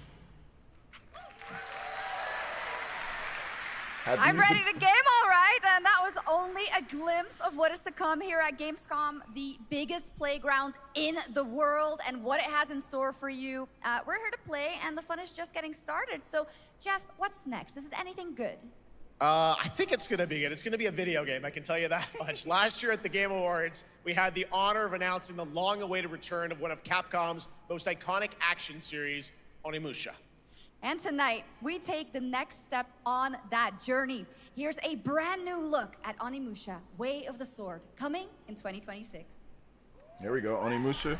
They've already shown this game, like, I get it, but I think I'm already kind of sold on the game. They already showed it a few times now. Where are my So, Hello there. I think I'm sold on it, but no, it's a good look. Let's get it again, you know? To think something like this was right under the city.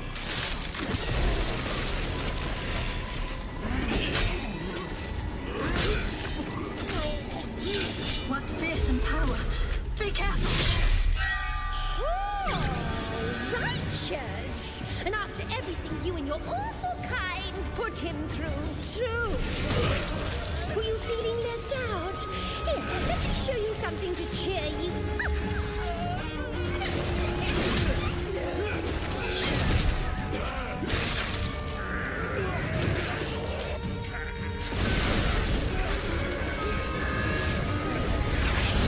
New ways controlling this lightning.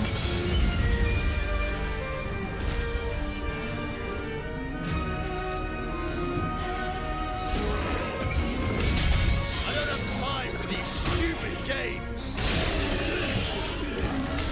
Oh, I'm terribly sorry. Anyway, do enjoy.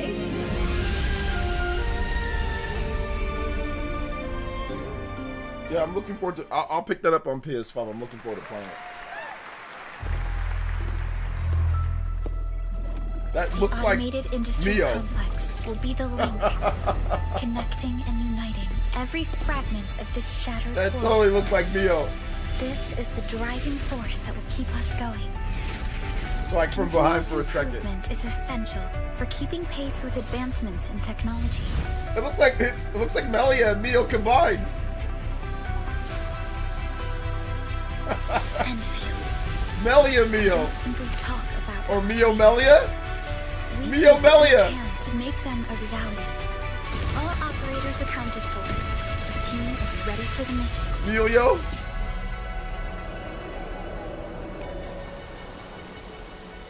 Genshin Impact 2. Genshin Impact 3. Honkai Star Rail 2. Honkai Star Rail 6. Star Rail Genshin Impact Honkai.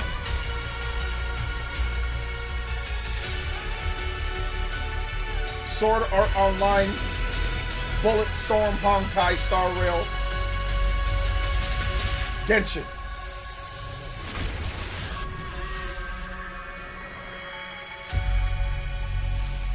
Sure.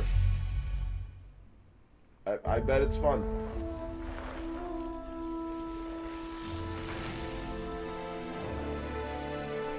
Yeah, it's dude, that has gotcha written on it like of course it's a gotcha game. What do you Of course it's gotcha. Anytime you see characters like that, the chance of it being a gotcha game goes up by like, if it's not Nintendo making it, the chance of it being a gotcha goes up by 90 percentile. Of course it's a gotcha game.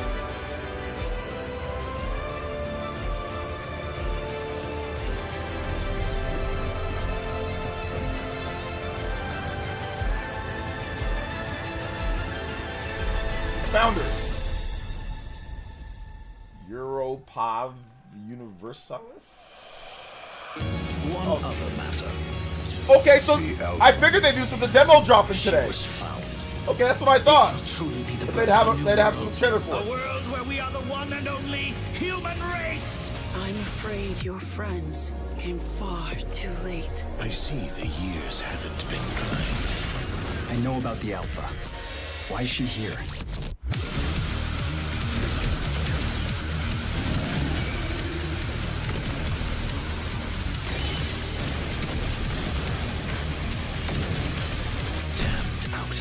You tore my heart out when you took him from me. Now it's your turn to suffer! Stay alert now! Hand over the Alpha and let us end this war. Oh, Mother. Thank you. Yeah, there you go. With the demo downloaded. There you go. That's what I figured. I was like, they have to be showing it up if they have a demo coming out. I think they probably opted to go for this show over the Nintendo Direct. Honestly, I think they opted to just go for that because the demo was going to be ready. So why show it at the Direct and have it again so close? I think they just opted to show it off here, honestly. Like with the demo and everything, because the demo wouldn't have been ready, you know, back in the end of July. So...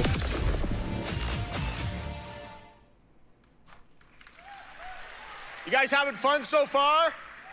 We got a lot of shows still coming your way. All right, now it is time to head back into the wasteland. We're talking about the TGA award-winning Fallout series based on Bethesda's legendary RPG franchise. Season 1 earned universal praise for its tone, this is bigger than the storytelling, and original Direct. characters, not to mention how faithfully it brought Bethesda's game world to life. Well, later this year, the series returns to Prime Video for Season 2. To tell us more, please welcome to ONL some very special guests. Series executive producer Jonathan Nolan, executive producer Geneva Robertson-Dorrit, and stars Ella Purnell and Aaron Moten. I do like the Fallout series. Believe it or not, I watched the whole Fallout Season 1 and I loved it. I'd rather watch the Fallout series than play the game at this point. These two, this chick right here, the main chick, she's a really good actor. So is this dude. They're hilarious in the show. They're both really good. Great to These see two you right all. here. Welcome to Cologne and Gamescom. Jonah, we've got 5,000 Fallout fans here in the hall tonight. Millions more watching online. Kevin Can't wait to Nash? hear about the new season. Big Sexy? We're very excited. We literally just wrapped, jumped on a plane, and came out to see you guys. Kevin Gamescom Nash! is actually really kind of where it started for us, the journey on this show. 2 NWO. years ago, we asked Todd Howard to come here and show the very first footage that anyone had seen anywhere of the first season. We didn't come because we figured if the reception was negative, we'd just blame it on Todd.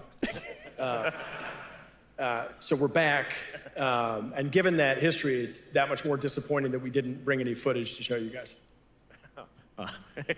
Well, let's talk a bit about season 2. As we see behind us, Goofy ass laugh from Keely. Yes, Lucy and the Ghoul ended last season dealing with a lot of family troubles. So we thought it would only be right to send them to the most family-friendly town in the Wasteland to go deal with their shit. And along the way, we're really excited to take them all to some of our favorite locations from the game. Oh my God, yeah, it's such a classic game, and we're very excited to see what you have in store for us for season 2. Ella, it's great to see you again. Thanks for coming out to Cologne. Hello. Last time we saw you was at Game Awards when Fallout won Best Adaptation. You were up against yourself in Arcane, and you won for Fallout. Congratulations. We want to talk about Lucy's journey in season 2. How do you think her exposure to the Wasteland is going to sort of affect her vulture She looks like Allison Stoner, that dancer. The question is, what is she gonna do when she finds her dad? Is she gonna bring him back to her vault and give him justice, or is she gonna give him Wasteland justice, which is the Ghoul's justice? I think a central You have a question crush of on the her? season Shut up. You ain't is whether crush Lucy on will nothing. transform the Ghoul, or whether the Ghoul will transform You got no Lucy, chance, and buddy. how much they will influence each other. Okay, I like it. Aaron, let's talk a bit about Maximus. He went through quite an evolution last season. Now that Lucy and Ghoul are kind of heading to New Vegas, tell us about Maximus. How does he get deeper into the Brotherhood of Steel this season? So deep. Yes. So Tell deep, us Jeff. No, yeah, when we first met Maximus, all he wanted was to be a knight.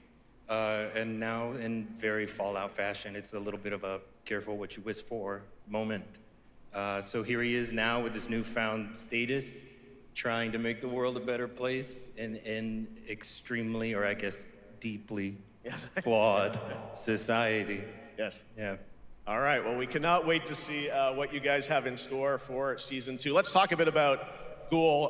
Can we expect more sort of Cooper Howard flashbacks as well in season 2? Yes, absolutely. Cooper Howard and the Ghoul, played by the amazing Walton Goggins, definitely coming back. We have so much more to do. Obviously, we ended the last season with Cooper Howard dealing with, I think, a very common marriage problem. What do you do when you find out your spouse is planning nuclear war? And so he's going to figure that out. And as he does, he's going to uncover a greater conspiracy with huge implications for the Wasteland.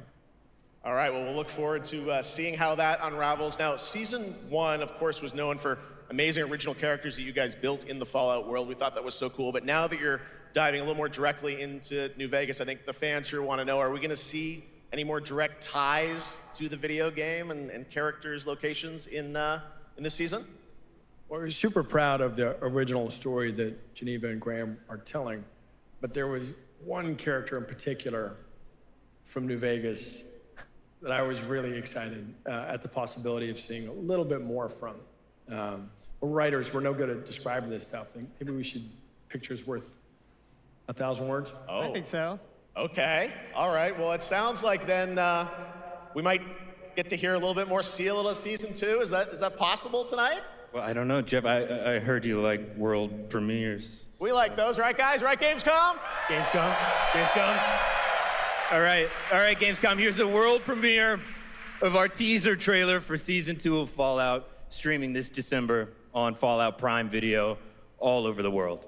Amazing. All right, let's check it out. Thanks so much, guys. Here we go. How about that? That looks incredible. Deathclaw, of course, in our first look at the new season, and Robert House is Jonathan Tease, played by Justin Theroux. It is an amazing Gamescom exclusive, and we've got another one for you. The first drop of the all-new Season 2 posters. We cannot wait to see what Lucy, Maximus, and the Ghoul have in store for us when Fallout Season 2 begins December 17th, with new episodes premiering weekly on Prime Video. All right, now back to you, Shox. Amazon Thank paid you so Keely a much. That bunch was for that. So awesome. They paid them a lot. That man got a last bag. Year, Indiana Jones and the Great Circle was acclaimed for its incredible gameplay and story. And next month, the adventure continues with The Order of Giants, a story expansion with new puzzles and foes. Here is your first look at the gameplay and a special announcement. Saw this Bubsy 4D game. It looks, I don't know, man. It looks like Bubsy. What do you know about the legend of the Nameless Crusader? Fierce warrior. Fought in the siege of Antioch, 1097 AD. Very tall, like a giant. Pope Paul IV had an item of this crusader in his possession, his helmet. Well, I'll tell you what. If I see the helmet, I'll leave it exactly as I found it. Sound good?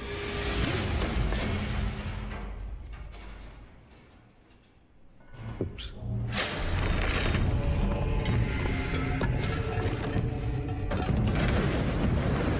Giant guardians.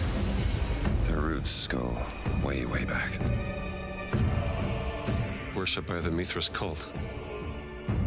I can't believe you dare to investigate this. Impressive for a snake.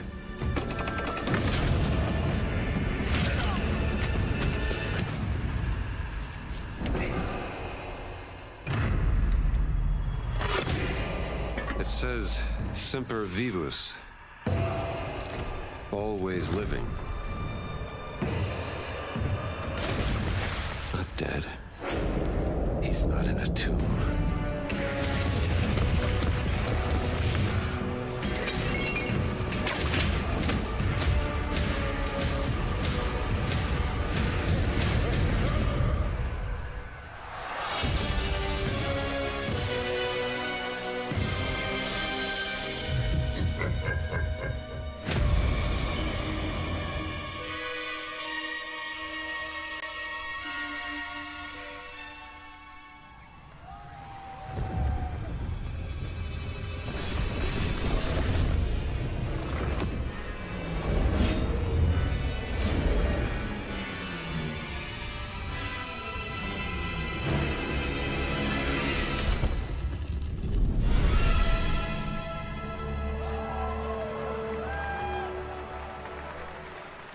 What? Indiana Jones and the Order of Giants is coming on September 4th. And as we just announced, it will also be released on Nintendo Switch 2 in 2026. Okay, sure. Of course. I said don't expect Switch 2 games. My bad. Deadpool. First I was announced wrong. at Summer Game Fest. Here is the latest trailer for Deadpool VR, which reveals more of the villains and the release date. Still ain't playing. My massive, galaxy-spanning Still ain't streaming playing. network is expanding. Still ain't playing it. To score I played it on Xbox. Don't like it. Still ain't playing. Efficient exposition. the biggest, baddest bastards recruited across time and space. They require persuasion. Look who it is. I'm definitely not gonna play. A deluxe portal for 2. Probably not. I played it on Xbox, so I got a review code. Your every move. So I played Indiana Jones on Xbox. And I don't really like it. I don't really like it that much, to be honest. So ain't playing. I have little tolerance for low ratings. I didn't know it was coming to Switch 2 though. I'll be honest, I didn't know that. Actually, well, I didn't know it'd be announced here. I didn't know it'd be announced here at this show. I didn't know that. So, but I knew that it was going to come eventually. Mojo is in Deadpool VR 2, voiced by John Leguizamo. Now, on to this next world premiere.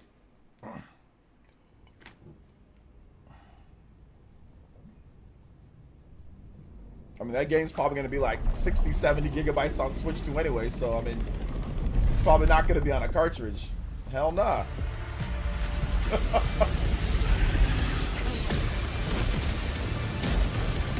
Yeah, I think I probably put about an hour or so into the game. Yeah, I beat like the first level, got to like the second level, got into like a fight midway through the second level, and just cut it off.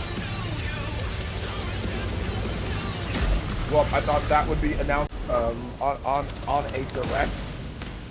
Maybe, but it's a 2026 game, so there's probably other games there. They might show off the game again. Who knows? Directs aren't always the first place where you see games. So.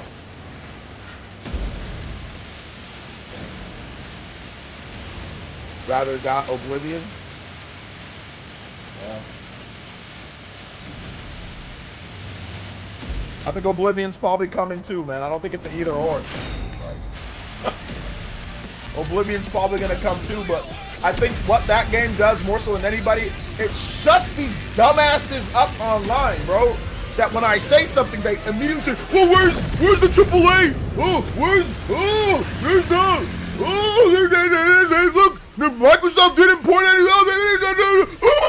Like, they don't let the system come out. So if anything, it shuts these idiots up. And it's like, see, I told you. I have people calling me every name in the book simply because I said that, yeah, Microsoft's going to port stuff, but it's not going to be day and day. It's not going to be right away. It's going to take a little bit of time, just like Switch 1, but we're going to get more stuff sooner. Okay? Update 2.0 lands September 3rd. So that's the only thing that I'll say about that. I told you so on that one. Featuring 16 Tier 11 tanks and tons of new and upgraded features. Absolutely. All right, next. Saber and Focus delivered Space Marine 2, one of the most fun action games of the generation. Well, next year they are set to do it again in John Carpenter's Toxic Commando. This FPS action game combines classic 80s action horror with over-the-top humor. Well, here is the world gameplay premiere of John Carpenter's Toxic Commando.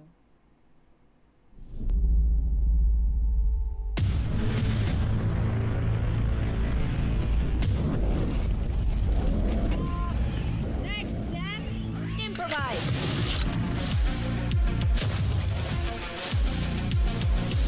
This is not how light zone works. You see my new toy?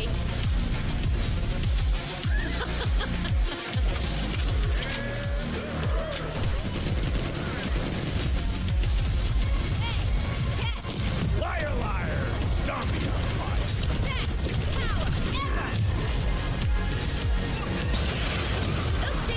They're wrecking our ride. Could use some help now. I need some first. Can you all please cover me? Whatever works.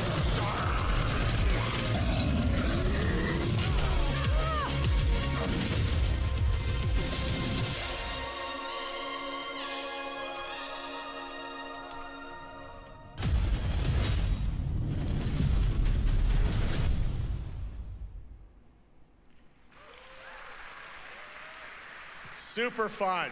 All right, our next reveal comes from a true legend of game design, Ron Gilbert, the mind behind Monkey Island, Maniac Mansion, and so many other classic games that defined the golden age of point-and-click adventure games in the 80s and 90s. I loved those games growing up. Well, now Ron is back with something completely new and completely unexpected.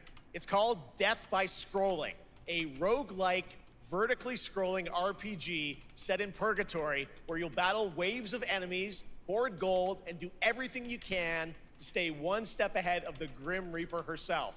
Here's the first ever look.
It's very fun. I've actually been playing this game over the past few weeks, and trust me, it is dangerously addictive.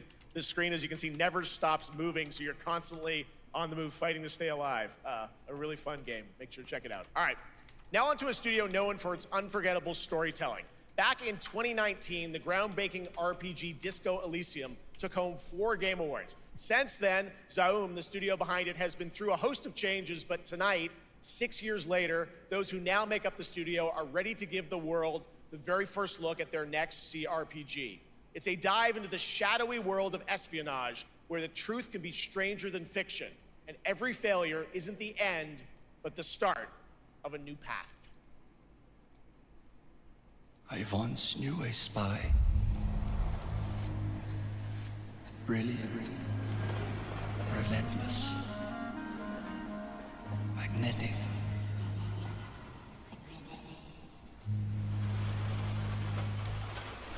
Her name was Herschel. Dark gold hair, a well-worn life beneath. A dandelion puff, waiting to be blown. She tried to look out for me. For us.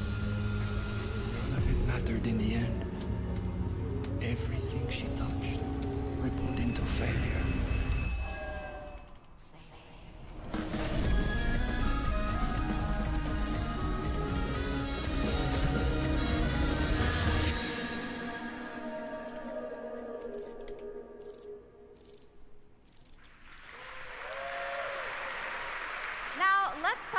Gamescom Cares, our platform for responsibility projects here at Gamescom that we hold very close to our hearts. This year, we are giving the stage to highlight one of the many great initiatives. It's dedicated to all the games promoting democracy.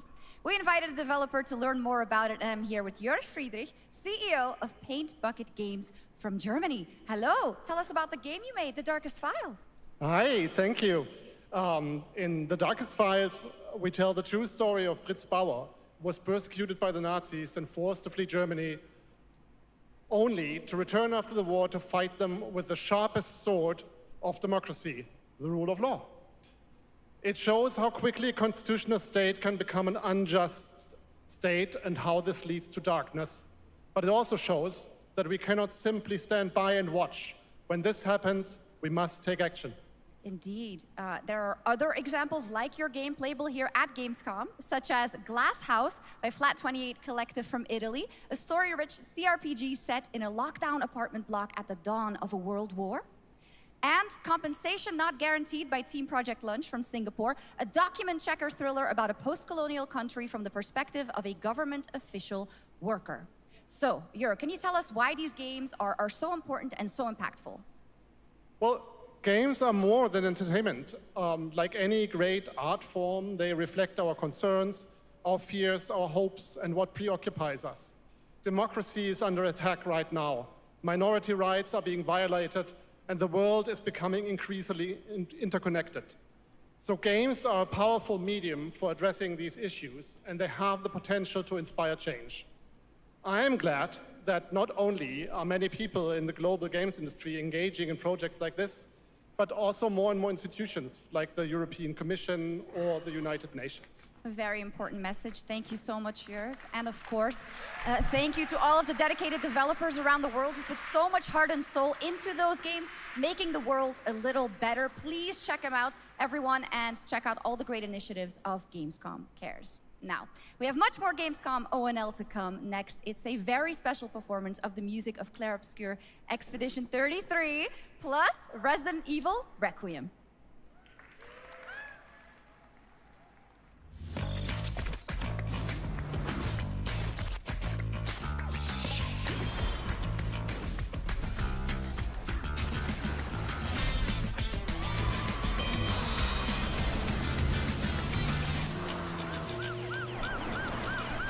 Reminds me of a PS2 game called like Auto Modalista or Auto Modalista.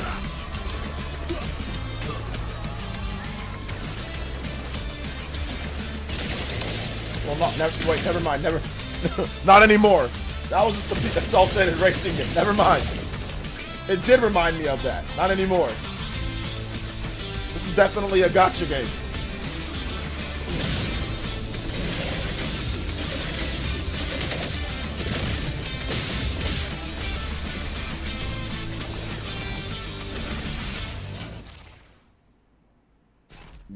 It's definitely a gotcha.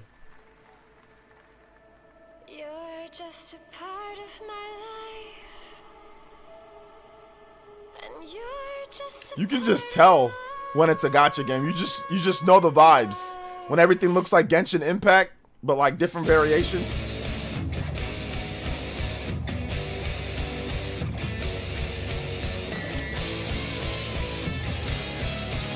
It's like people who like Scott Pilgrim and stuff like that. Like Friday Night Funkin'. If you like those type of games, you like this game right here.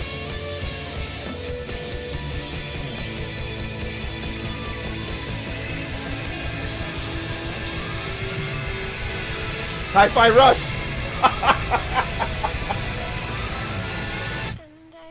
Hi-Fi Rush 2. Unbeatable. After an ageless slumber, Lost Soul aside. primal flow awakens once more. But never mind. Lost Soul over there, not Lost Soul. It is fate that brought us together. Lost Soul over there somewhere. Shisha. Such a Final Fantasy Zero. What does he want? Your ignorance is despicable. Devil May Cry. A power stirs deep beneath us.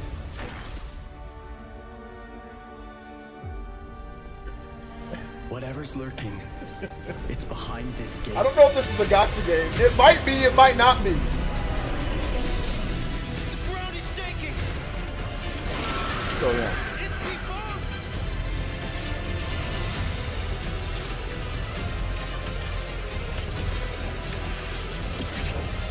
We have to take it down. How long have they been trapped in here? Be it destiny or chaos, I shall break the cycle. Time for the final reckoning.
You just got a fresh look at Delta Force, which launches today on PS5 and Xbox. And the best part, it is free to play.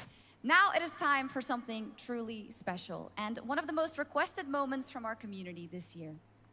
Earlier in 2025, Clair Obscur Expedition 33, the debut title from French indie studio Sandfall Interactive, captured hearts with its stunning Belle Epoque-inspired world and unforgettable style. Absolutely. This is a very special game, and tonight we wanted to bring that world to life right here on stage at ONL with a special acoustic performance from the game's soundtrack. Please join me in welcoming, for their first big live performance ever, the composer of the game, Laurent Testard, and vocalist Alice Dupont-Pussier, performing Alicia from Clair Obscur Expedition 33. Alice Dupont-Pussier. No, this is actually, like, I love this game. This is like my game of the year right now. This is it's got good music. It's gonna win a bunch of different stuff. This is a good song. I like this song.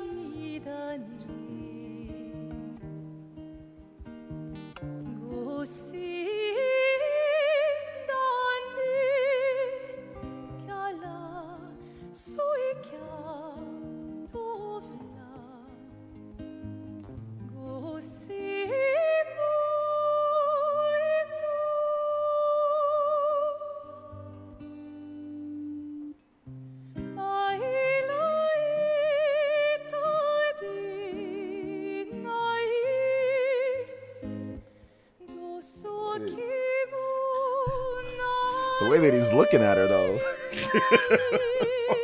There's something else going on.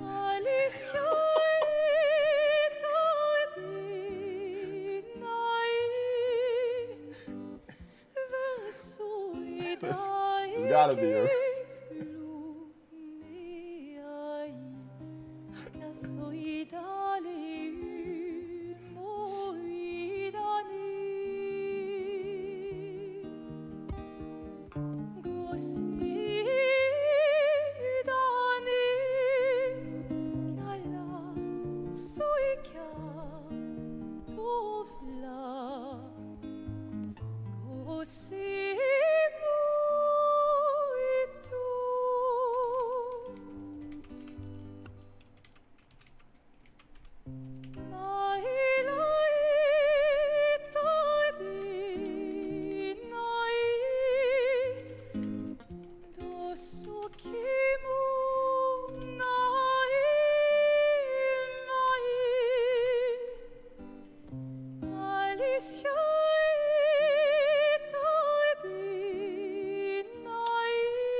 This is a song from Claire Obscure. It's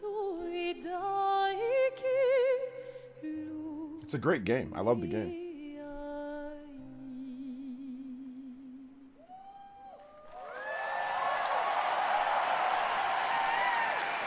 That's not even the best song of the game. That's one of the good songs, but it's not the best song. Those are better songs in the game. They just did a short version of it.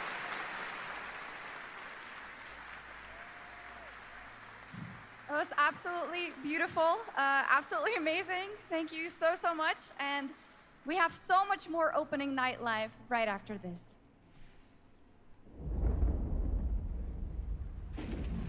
Since ancient times, the Hayabusa and Raven ninja clans have fought to keep peace, with the Hayabusa clan in the spotlight.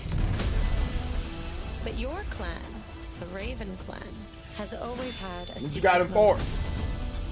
Thanks. I owe you one, Hayabusa. Expect heavy resistance from the DDO. We're all counting on you, Yakumo.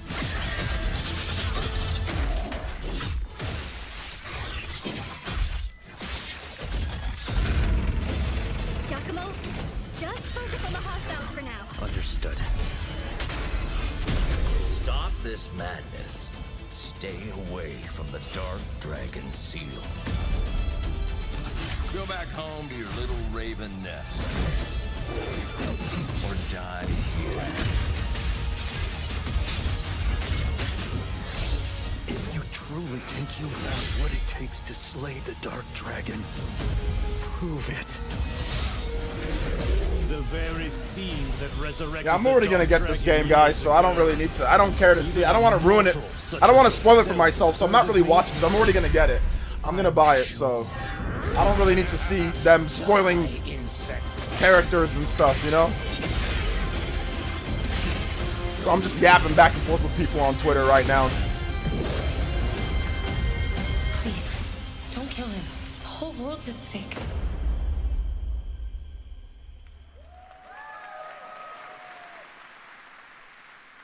Well, we've seen so many great games so far, so make sure to spread some love to these amazing developers and teams behind them, and wishlist your next favorite game on Steam by checking out our Gamescom Steam event. And the best thing is you'll find even more games from this year's Gamescom show floors, from beloved indies to big blockbuster titles, by scanning the QR code below. Now it's time for the world gameplay premiere of an MMO shooter set in a post-apocalyptic dystopian Seoul, South Korea. From NCSoft, this is Cinder City, blending narrative-driven shooter action with a vast, seamless open world. I am Freeze, Batman. Get on the ground now! Drop your weapon or we'll shoot! Drop your weapon, last warning! You've crossed the line.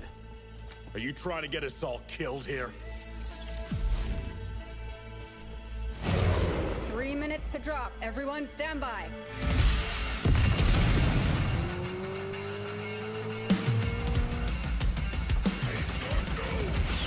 Crisis 3. Crisis 4. Crisis 5. Crisis MMO. Dead Space. Dead Space 2. Dead Space 4. The Division and Dead Space. Dead Space drops the Division.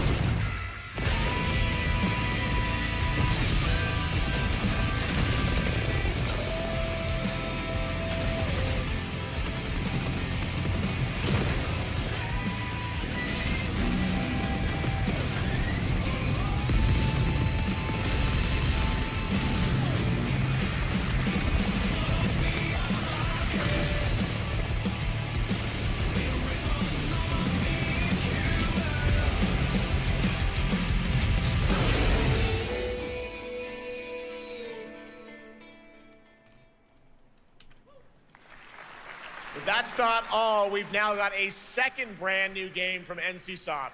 Time Takers is a competitive team-based survival shooter where the ultimate prize isn't points, it's time itself. Here's your first ever look at the gameplay. I floated in an ale-induced stupor. A ghost of my former glory.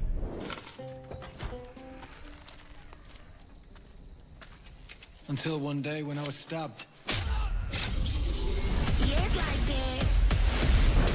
I thought I died. Instead, I was given a second chance in a strange world, alongside rogues from across the timescape. Hello. Hi. How you doing? I'm fine. I'm a boss. Get it right. If you don't think, say And we were promised to fix our past. I guess that's what we're here to do. with no FAS like that.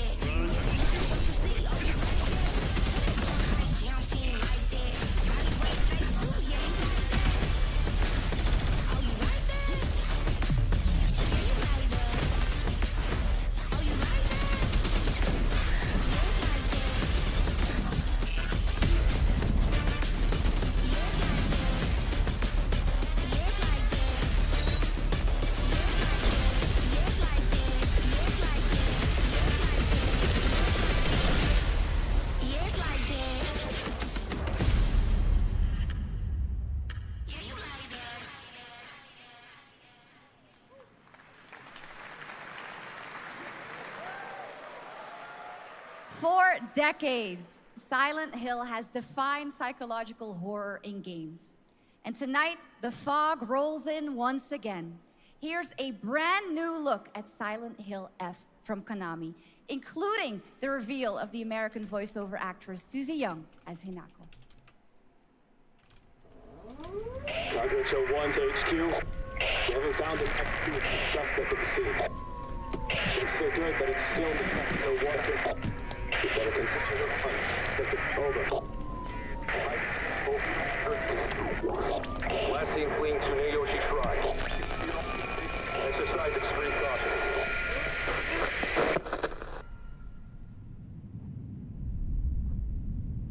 You saved my life and laid claim to my soul. In turn, I shall save your souls by claiming the life of your own self. Who was that? What is this place?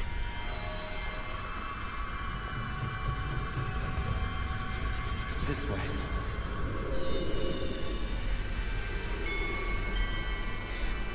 We better get going.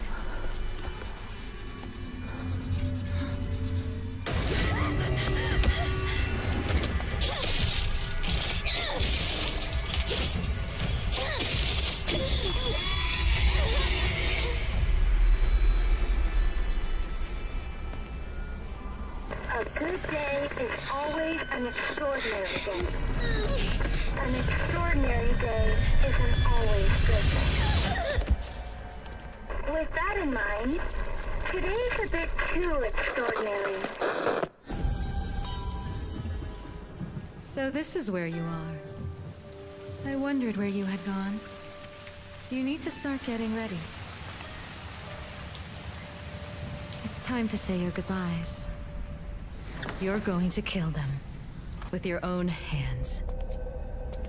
What's going on? No. It's got my home too.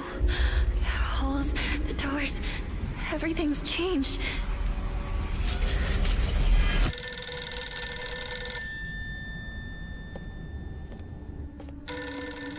I'm just yapping with somebody on Twitter because I'm bored. I'm just making fun of him, telling him that he's trash at video games, and he's getting so salty at me.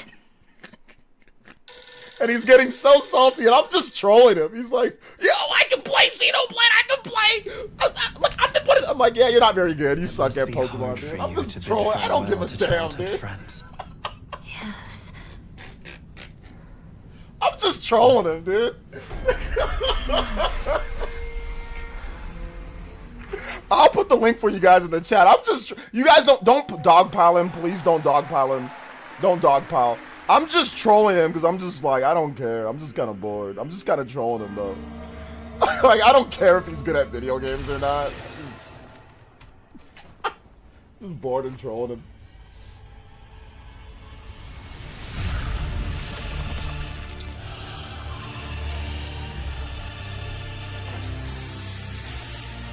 You already knew Silent Hill wasn't coming to Switch 2 right away, day and date. That's already been revealed. Stop, no. You already knew that.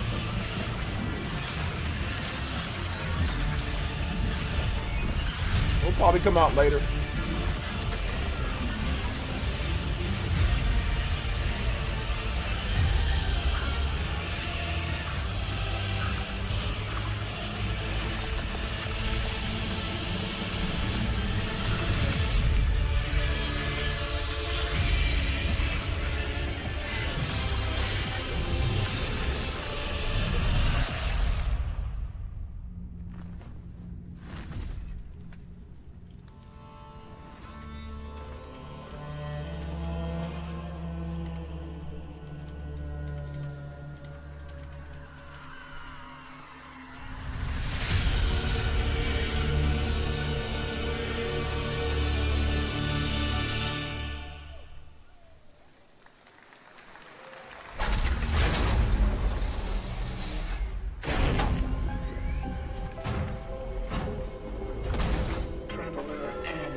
This is the Traveler, an agent of a shadowy faction known only as the Collective. And in Chronos the New Dawn, you'll step into their role. From Polish horror powerhouse Bloober Team, nominated last year at the Game Awards for their Silent Hill 2 remake, comes a bold new vision of survival horror. In this world, the dead don't stay dead. When they find each other, they merge into something far more terrifying. Launching September 5th, here's your brand new look at Chronos the New Dawn.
All right, for our next trailer, let's turn it over to the head of sequels at Obsidian Entertainment.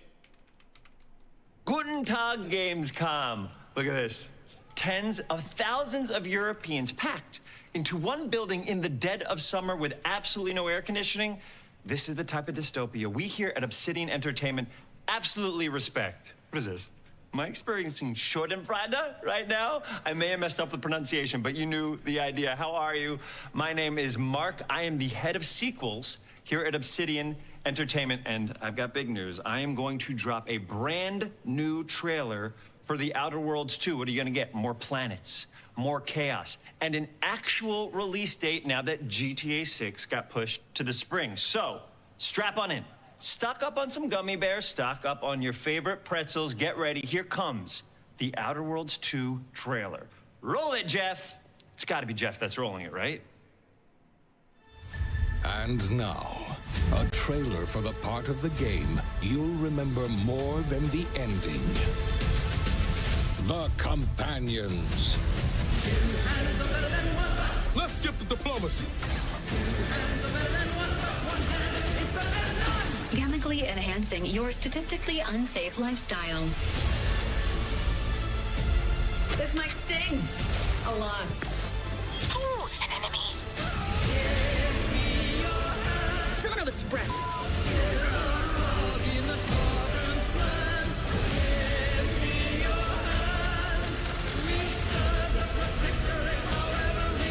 Be grateful you're not on fire.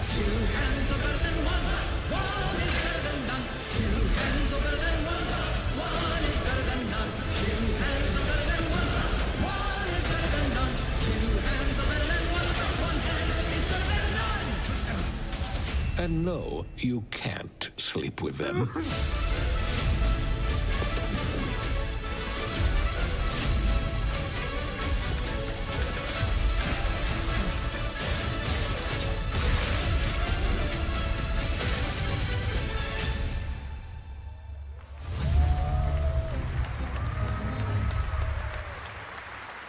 Lots more to come here at ONL, but now a first look at Inzoi Island Getaway with Inzoi's first and free DLC, which is coming tomorrow.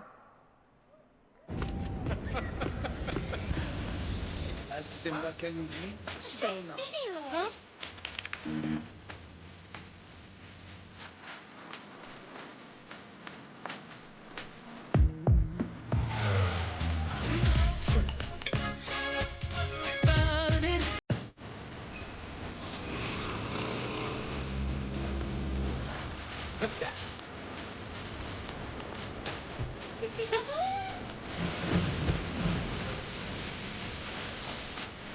So real quick, guys, real quick, hold up, some news, breaking news. So Switch Force is saying that before Jeff takes the stage at Gamescom, the general Nintendo Direct we've all been waiting for is earlier than you'd expect and on a day you wouldn't anticipate. So I think that means that baby's coming sometime soon, bro. Like maybe early September. Maybe early September on a day that you wouldn't expect. What day would that be? Interesting. So that's what Switch Force got the last Nintendo Direct, right? He got the last presentation or the last Nintendo presentation, right? So it's a gacha game. It's a mobile gacha game. It's definitely a mobile gacha game. They all look the same. They all, like every mobile gacha game looks exactly the same in varying levels. They all do.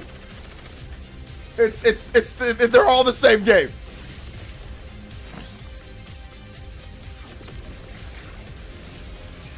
Could it be towards the end of the Gamescom event? No. No, I don't think it's not today, guys. No. It's not. Nintendo's not going to announce a direct today.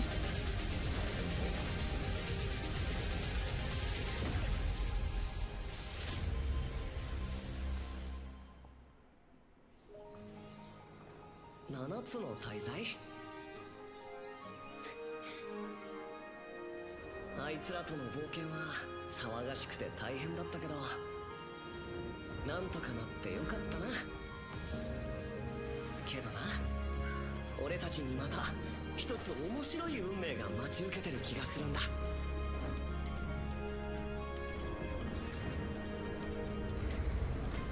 多分楽な冒険じゃないだろうな。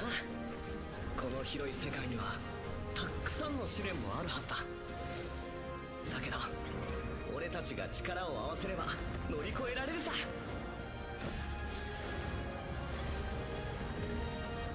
I thought Gamescom was a few days. Yeah, but opening night live is really the day. Like, Gamescom is a few days, but the rest of the days are just for like demos.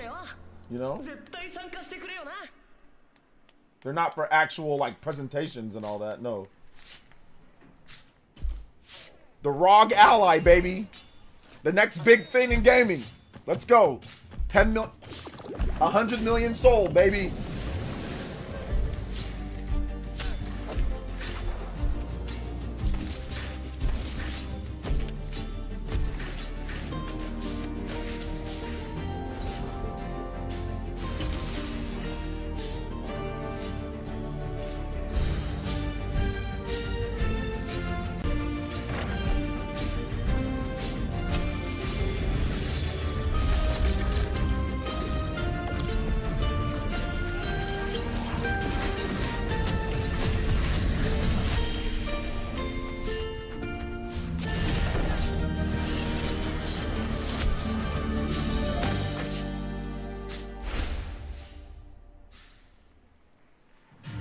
It brought you here, my fire.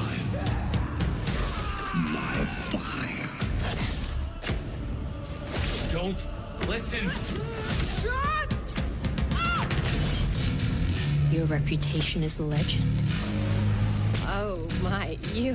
I think I know what you are.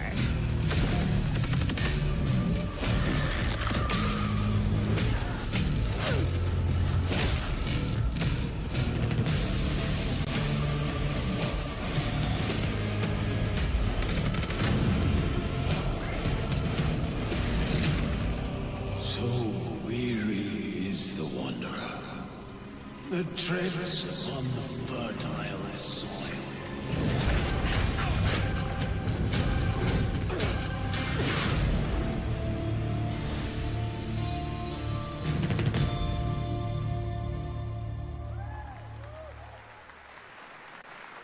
There are some big news. We finally have a firm release date for Vampire Bloodlines 2, October 21st of this year.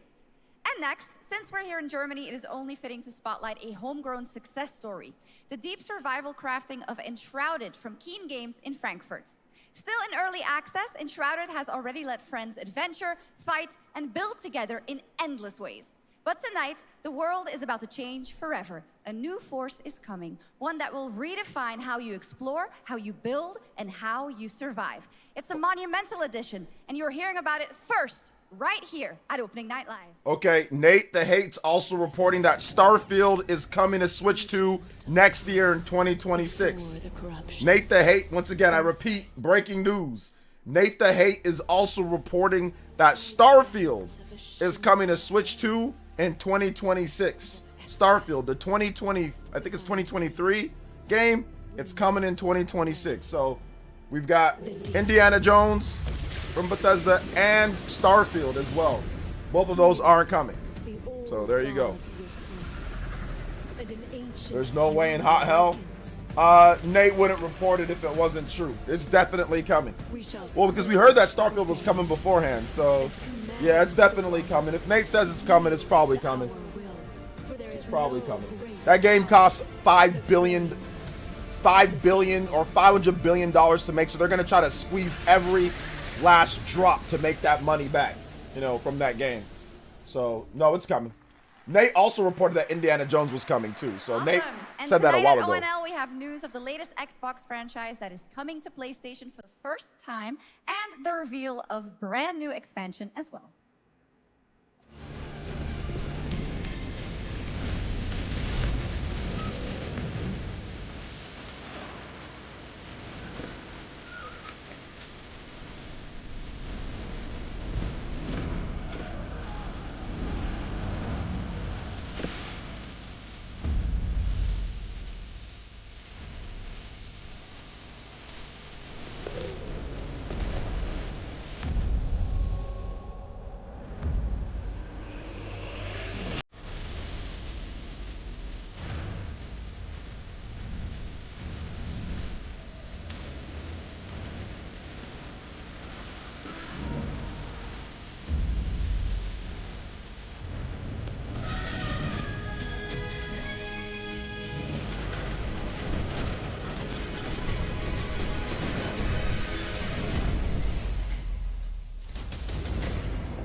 Honored friends, masters of the blacksmith's guild, let me introduce a young master of our craft and new owner of Kutenberg's old forge, Henry of Skalitz.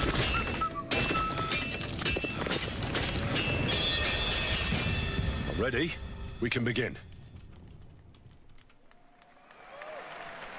Look at Legacy of the Forge, the second story expansion for Kingdom Come Deliverance 2. You'll put your blacksmithing skills to the test to acquire and repair a legendary burnt-down forge with brand new design features.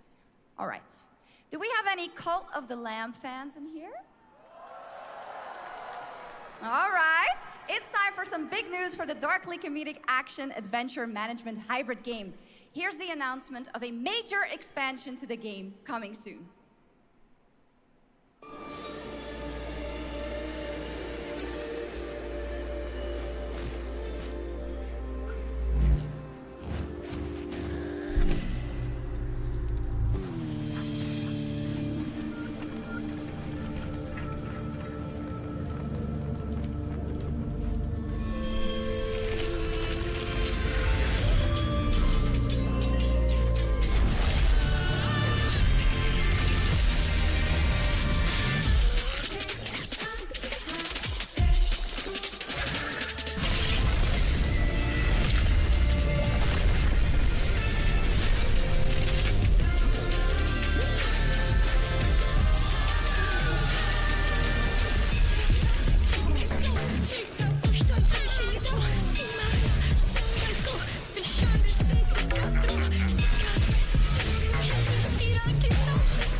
Now, last year, World of Warcraft celebrated its 20th anniversary and kicked off its 3-expansion story arc, the World Souls Saga. Here to tell us more about what's to come is executive producer Holly Longdale.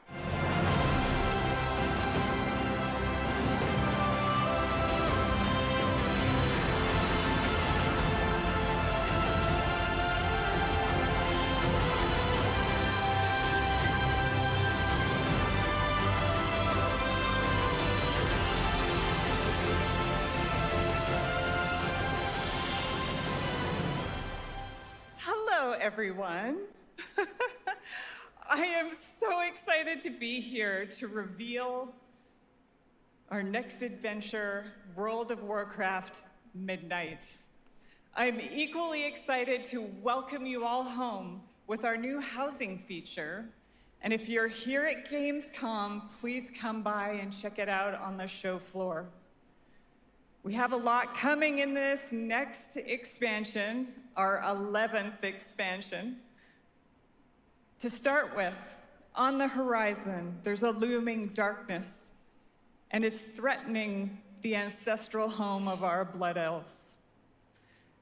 But Midnight is also about light, and about hope, and about heroes who rise when the world needs them most. And it's about the bonds that tie us together.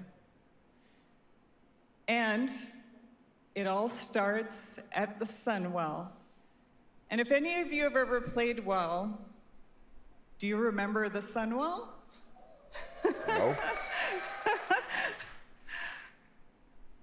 With that in mind, please enjoy the premiere of our cinematic introduction to Midnight.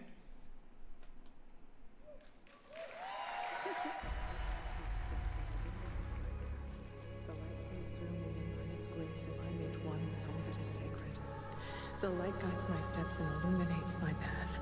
The light flows through me, and by its grace am I made one with all that is sacred. The light guides... Liadrin, it has begun. I need you with me on the wall.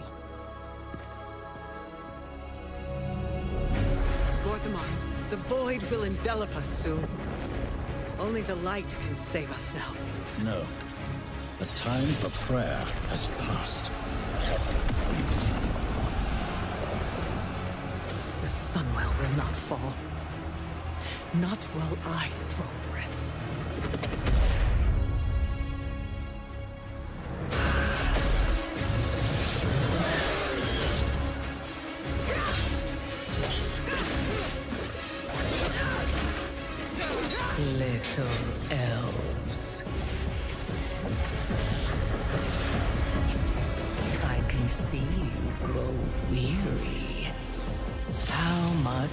longer can you hold out. Flee and save yourselves. Liadrin, don't. Light be with you. You see? She understands it's hopeless. Soon, you all will. The light guides my steps and illuminates my path. The light flows through me, and by its grace am I made one with all that is sacred. The light guides my steps and illuminates my path. The light flows through...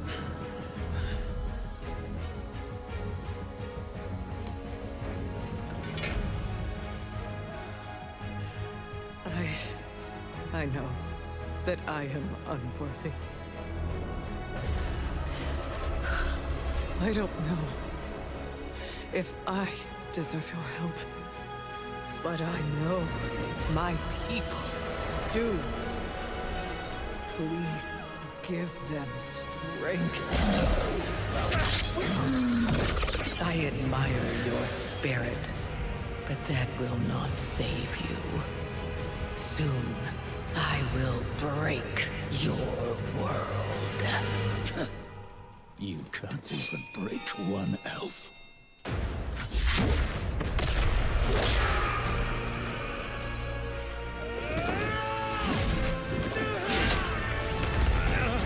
This darkness comes to devour everything. And when it is finished, there will be no more light. Without your aid, we will perish.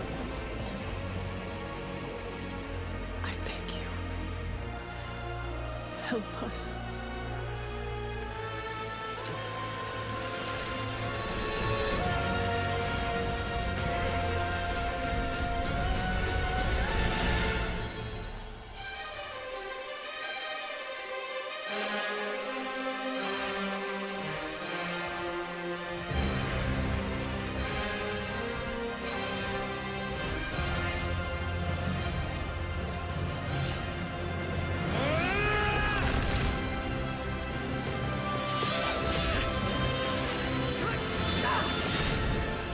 The Sunwell will not fall!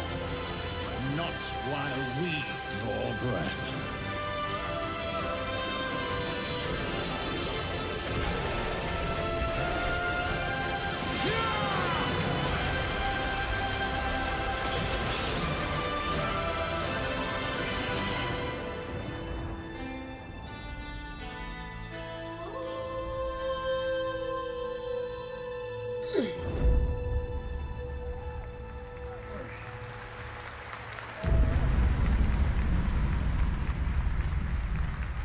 I'm not trying to sound all fanboys, bro, but I think that Kirby presentation was better than all this. Cinematic. Nobody does those better than Blizzard, and hope you guys enjoyed that. All right.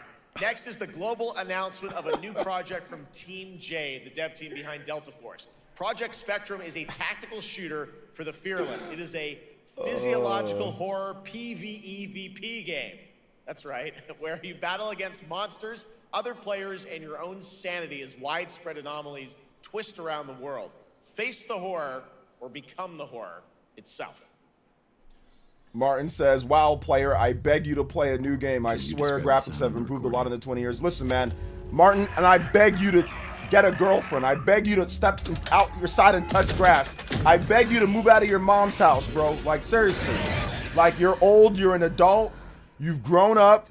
You know, it's time to move out. It's time to stop being in the race car bed. And it's time to maybe get a girlfriend, get a boyfriend. I beg you to stop just, you know, like, try to be out and socialize. Try to, you know, maybe have a family one of these days. Try to make something of your life. It's time to get away from video games and start, you know, and start doing something with your life, my man. So you do that, and then I'll play a different game, okay?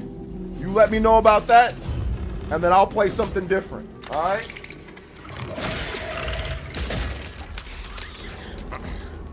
And that was to, who was it? That was to, what's this weirdo's name? Martin Higuera? Martin Higuera, whatever your name is with the anime avatar. You already know that you ain't never had a girlfriend. You ain't never kissed a girl. Or kiss the boy. That's with the anime profile picture. You already know. So you do that, I'll make sure to play something different. All right. The loss is too heavy for you.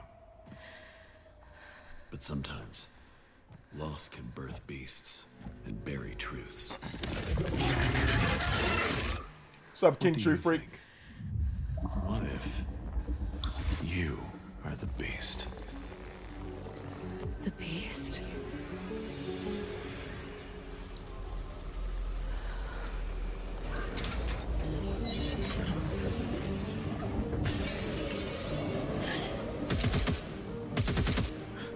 Okay, my bad, yeah. Hold up, I take back everything that I said, my bad. He was talking about World of Warcraft, guys. I thought he was talking about me. So never mind, I take back everything that I said. I meant to say that you're an awesome person and that your mother and your father love you very dearly. My bad. I thought he was talking about me for a second, but he wasn't. I don't think he was. Yeah, that was an accidental cookage. My bad, bruh. My bad. My bad. Never mind. You're doing good for yourself. And you got a nice girlfriend. She's very good looking.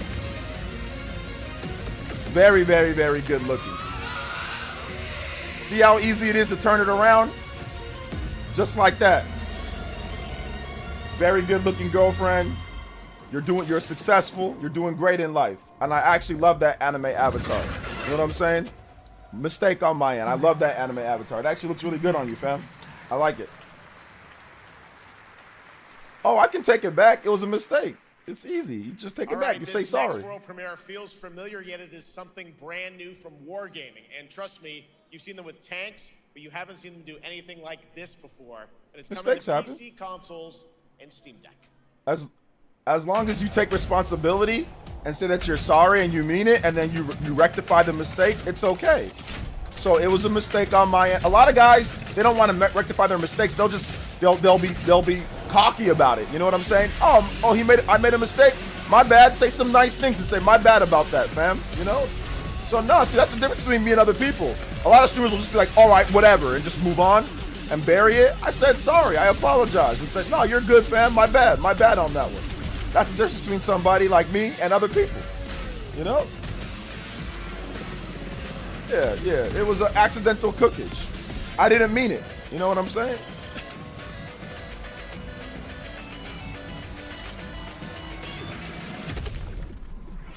Apologizing to a corpse. Can y'all be... Listen. The next Nintendo Direct is coming sooner than you guys expect. Okay? Starfield is coming. Indiana Jones is coming. Okay? More games are coming. Daemon X Machina Titanic Scion demo is up. This Jeff Keighley show is not very good, but we had fun. Alright, so... Alright, let's just move on, can we? Oh, man. This October, Sucker Punch and PlayStation take us back to the year 1603 into the sandals of Atsu, a lone ronin driven by a single purpose: to avenge the brutal slaughter of her family at the hands of the ruthless Yotei 6. Tonight, we have a new look at the deadly, beautiful world of Ghost of Yotei.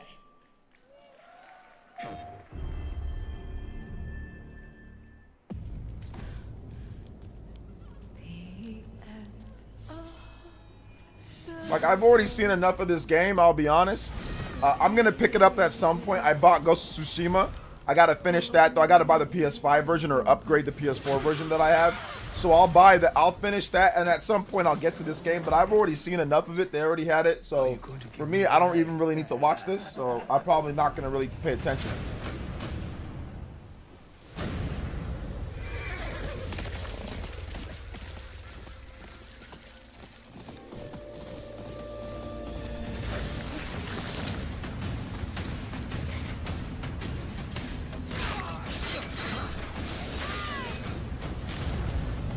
Swordsmith's daughter. I watched that tree burn. How did you escape? Same way. I survived every battle. The thought of killing you,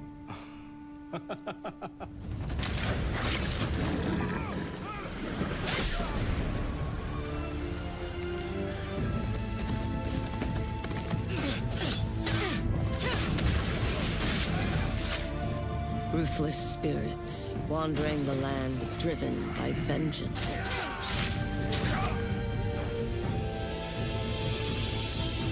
Sometimes I feel like that is what I am.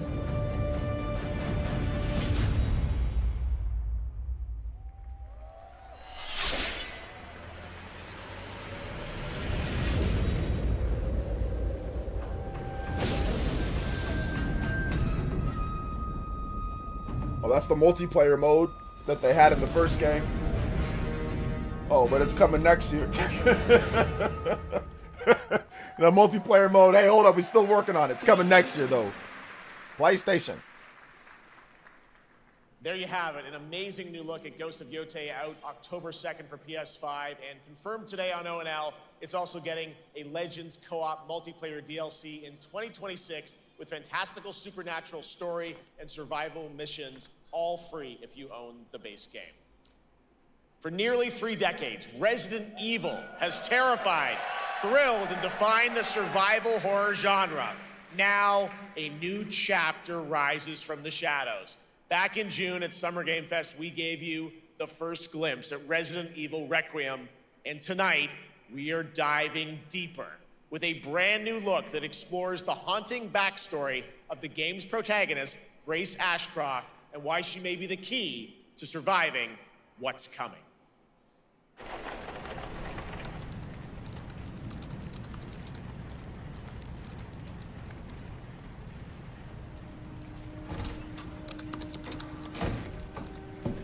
Anne? Hi, Mom. You have been on that thing all day. Well, if you're gonna work so late. Get some sleep, eh? I'm almost done, just a sec. It's really coming down hard. Mom, phone. Mom. It's right beside you.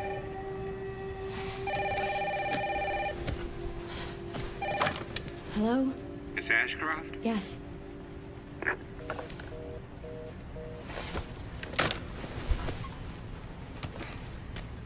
Who was it? Dunno. They asked for Miss Ashcroft and then they hung up on me. Rude. What the? They're coming. Grace, we need to go. Go where? Mom, what's going on? Hurry. Wait, who's coming? What's wrong? Shh. We need to keep our voices down. This is ridiculous. Come on.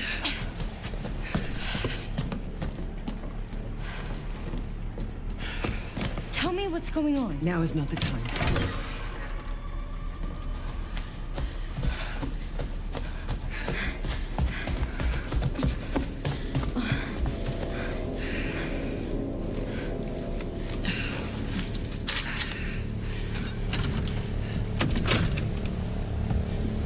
Stay close. Mom, wait! Grace, keep moving. Mom's about to get clapped. Get out of this crusty first-person mode, though. Oh, who's that? Oh, I'm so sorry about the power outage. What happened? It's really no excuse, and I apologize for the inconvenience. Oh, no, it's fine. Don't worry. I should have it fixed soon. I just need to find my... Gotcha!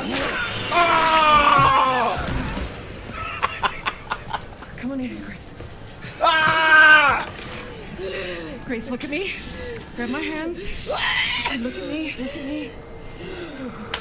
In. And out. Breathe in. And out. Oh, Grace. I promise you, I will explain this all to you one of these days. Oh my man, I'm just an old... Ah! Grace. Please know that you are my hope. Never Forget them. What are you talking about? Just... I love you. Oh my gosh.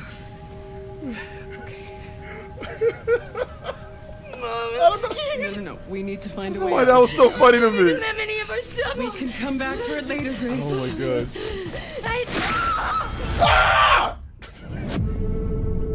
I told you Mama's gonna get clapped too, bro. I told you Mama's gonna get clapped. Oh my gosh. That trailer was trash. That game is insane. I got to see that sequence in Osaka about a month ago. Trailer was garbage. To share, and there is a reason it was the most wishlisted title coming out of Summer Game Fest this June. Now, for those of you here in the arena tonight at Gamescom, there's some good news, is you'll be over on the show floor, be the first players in the world to get hands-on with a playable demo of Resident Evil Requiem at the Capcom booth as we count down to the launch this February. A huge thank you to Capcom and Takeuchi-san for that special look. And with that, Gamescom Opening Night Live comes to a close. But the celebration of gaming doesn't stop here. We'll be back on Thursday, December 11th for the Game Awards, streaming live around the world as we honor the best games of the year and give you a glimpse of what's coming in 2026 and beyond with tons of brand new game announcements. You're leaving, but before we say goodnight, we do have one last surprise. Of course, of course. A global announcement from a studio that walked away with multiple Game Awards wins for its last project. Please, take a look.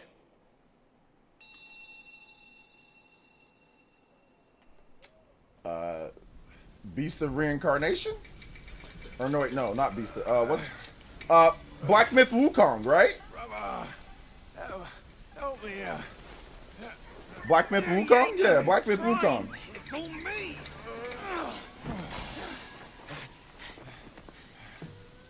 Look at that belly of yours. Where's the mountain? Hey, you're falling flat, losing again.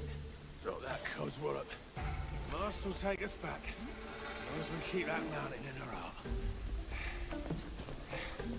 Yo, thank you for the $50, Clabby. Life spared. Why risk going back? This place, we've got food on our table and... Let's go. Shoutouts, thank you for the big 50. Clabby, always here lurking, but I gotta pop out the shadows to drop some support. Thanks. Hey, thank you, man. I appreciate that. Race car bed racer, making fun of my profession, OJ. I get paid good money to race this thing. That's friendly fire. Yo, shoutouts to Clabby, shoutouts to race car better. Yo, I appreciate that, guys. Let's go. Mufasa! Wait. No.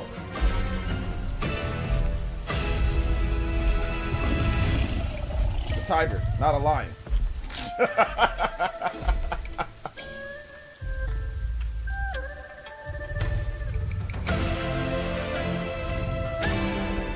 White Myth Wukong.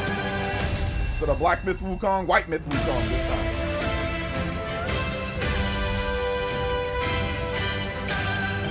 Zog.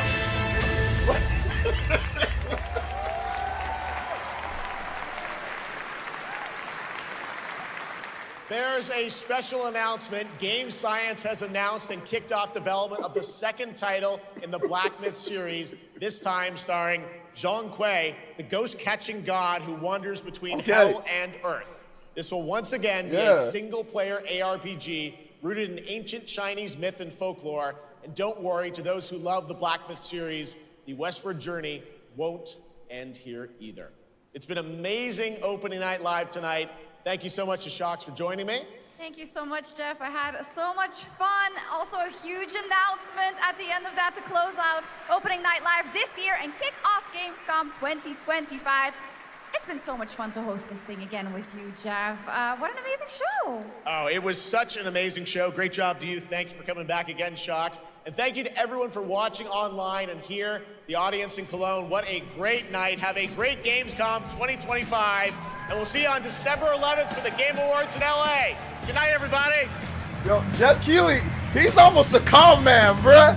This man is, I tell you, bro, he is a calm man. This man can sell ice to an Eskimo. He can sell ice to a penguin. He got 5,000 people. I saw Kit and Krista fly their butts from California to Germany for that.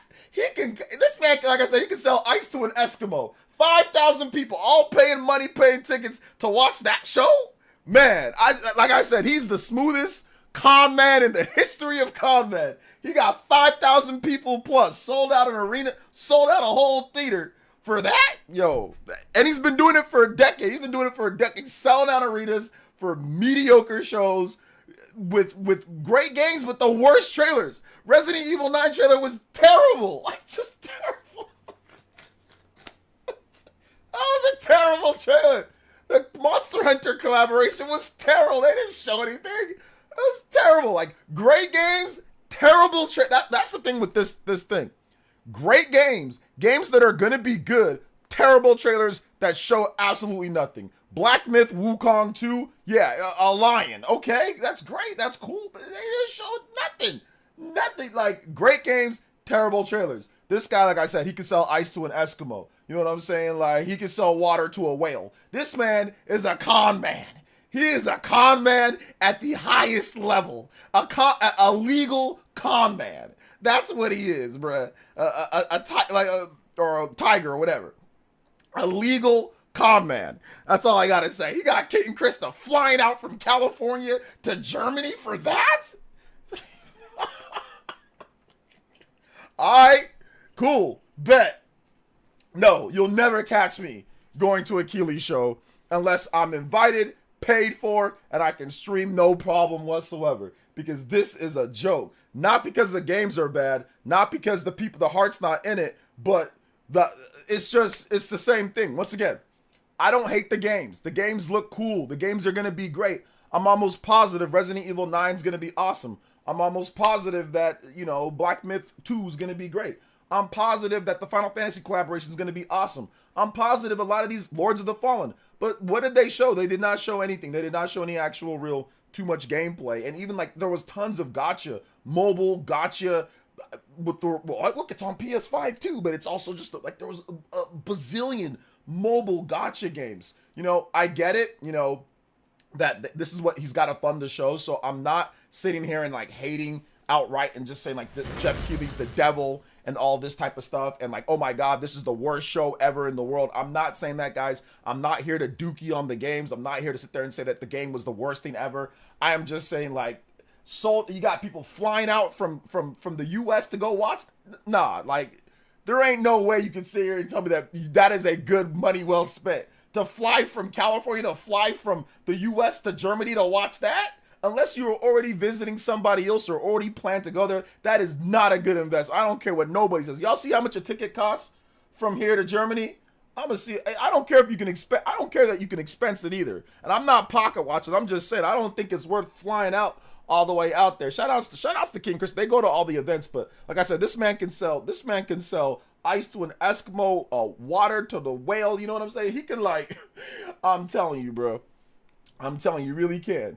This man can sell fish to a fisherman that already got a whole rack of fish. You know what I'm saying? That ain't even better quality than the fish the fisherman already got. Yo, this is crazy, bro. It's crazy. But like I said, it's not the dookie on the games. The games are probably going to be good. They had a lot of cool announcements. There was a lot of cool stuff, but, it is what it is. It is what it is. Anyway, let me get some more. There was another dono that came in. Shout outs to my man, Clabby. Thank you once again for the big 50, bro. I appreciate that. Let's see. It's about networking, though. Demos, too. Yeah, it's got to be about networking and demos, for sure. I think that's definitely part of it. That's definitely... The networking part is definitely part of that. But, I mean, you have the Game Awards to network. You had Summer Games Fest to network that were here in the U.S. You know what I'm saying? Like I said, if you want to go out there, you can go out there. I just saw that they were hey, we're here in Germany. So I'm just talking. I'm man, I wouldn't fly out because we all live in California. They live in California. I live in California. So I'm I ain't flying out there. I ain't no networking that I'm willing to do. I can do that networking in the U.S. at Summer Games Fest. I can do that networking at the Game Awards because there'll be plenty of people at the Game Awards and Summer Games Fest. So I'll do that networking there. I will do that networking at those events. There are two other events. So I will do that networking there. Let's see. A lot of exclusive hands-on makes sense for content creators. Not for me. I'll give you guys my hands-on demo of Daemon Ex Machina Titanic Scion for the low price of free.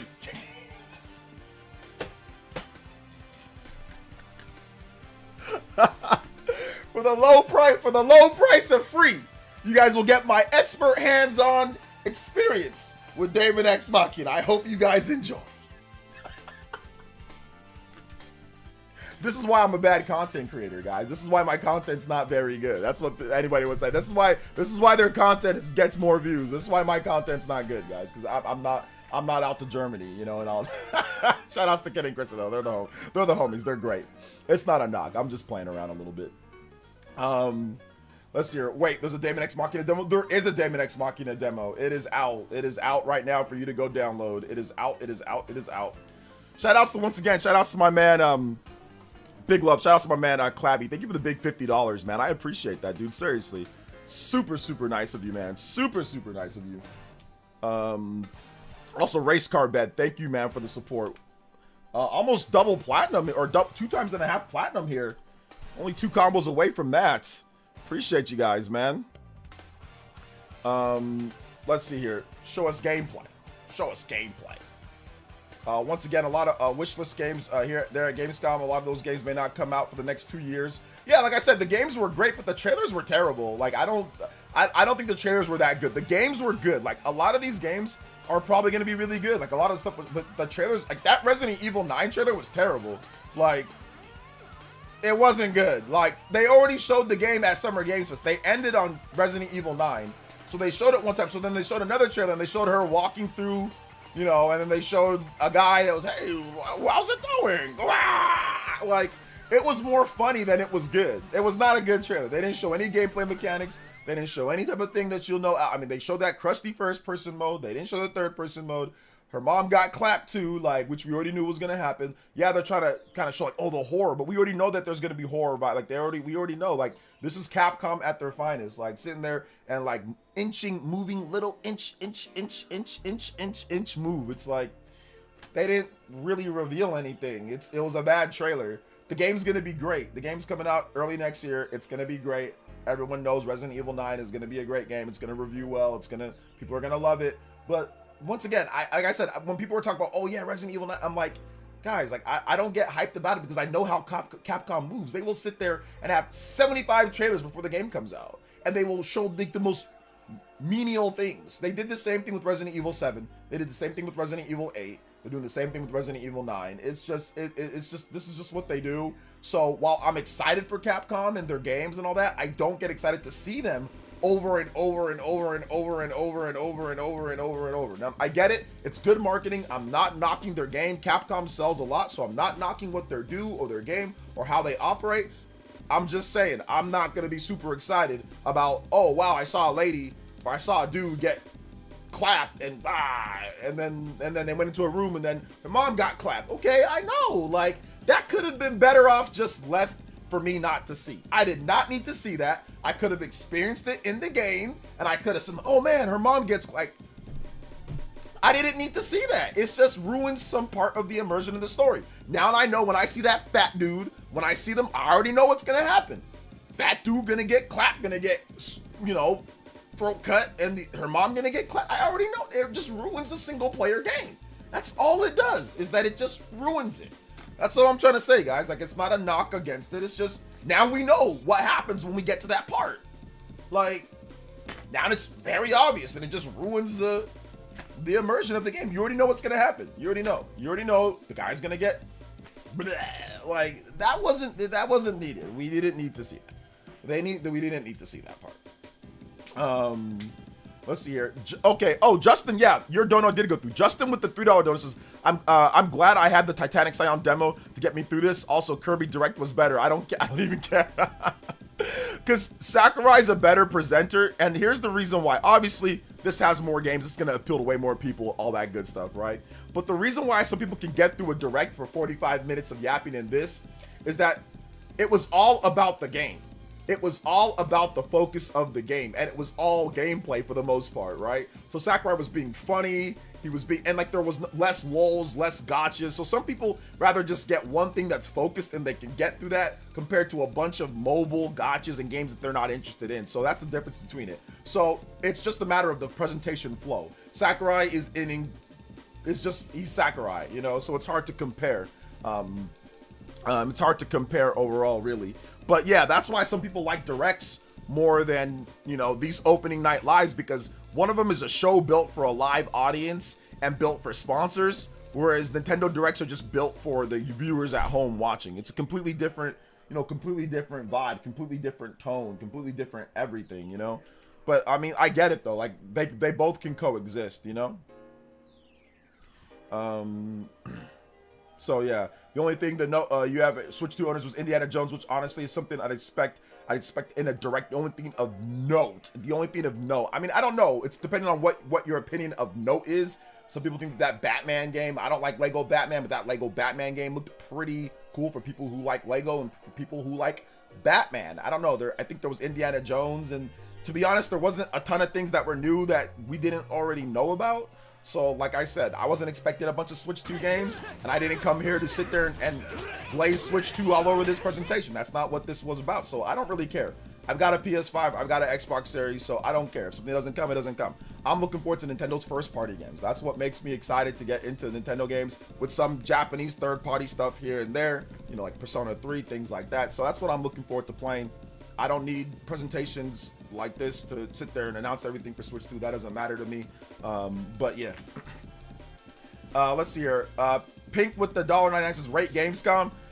From 1 to 10, I'd probably rate Gamescom like a 6.5 to 7. I thought it was good. It was okay. It was just an okay show. It was okay. For like a live show, for like a Keeley show, it was all right. 6. It's a drag and drive. That's what I'll give it, a drag and drive. So yeah. Let's see here. It says, I love seeing you on the Mario Matter podcast with M Swizzle. Yeah, shout out to M Swizzle. He's the homie, you know? My highlights were World of Warcraft, Kingdom Come Deliverance 2, Ghost of Yotei. Yeah, I mean, all games that we already knew about. Like Kingdom Come Deliverance 2, already know about it. Already showed it. Game's already out. Ghost of Yotei, they've already shown it multiple times in demos. Like games that we had already known for multiple times. So that's what I'm talking about. Like, those were the highlights, and that's fine. You know, nothing wrong with that. So yeah, I wasn't expecting that. I'd even put it in the title as a beacon. So nobody that's a Switch 2 owner or a Switch 2 fan is like getting excited or getting hyped or geeked up for opening night live. You get excited for like the Nintendo Directs. You get excited for those things. You don't get excited for opening nights. I'm disappointed that the spoiled the death, unless that's already early, Resident Evil 9. I mean, once again, listen, I don't think I'm gonna watch anything Resident Evil 9 ever again. Like, they literally are starting to spoil the game. Like, that is, I get it. It's early in the game and it doesn't matter. That's really early, it doesn't matter. But like, the whole scene is ruined. The whole scene is ruined now. It's ruined. Like, what are you doing? And for what? What was that for? We gained nothing of value. Capcom, I love Capcom in their games, but that was not necessary.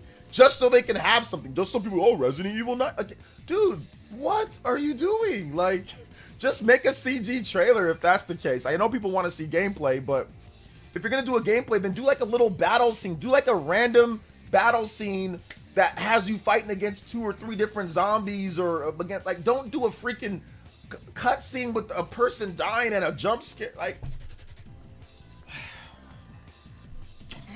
Capcom. Capcom.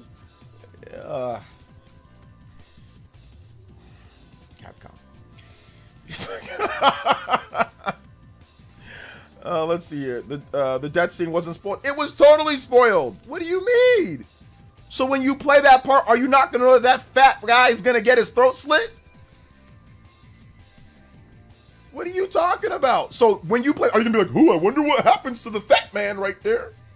Are you gonna forget? Of course you're not gonna forget. You're gonna remember exactly what happened. You know why? Because I'm making you remember. Right now, I'm gonna tell you, you guys will, if you play Resident Evil 9, you will absolutely remember what happens to that guy. You will absolutely remember that your mom gets clapped shortly after. You will absolutely remember all this. What are you talking about?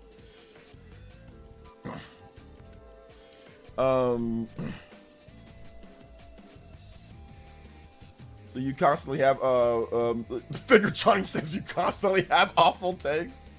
This guy here, thoughts on Onimusha, OJ? It looks good, but they've already shown Onimusha. They've revealed it and shown it a few times now, so it looks good. I will say again, it looks good. You know,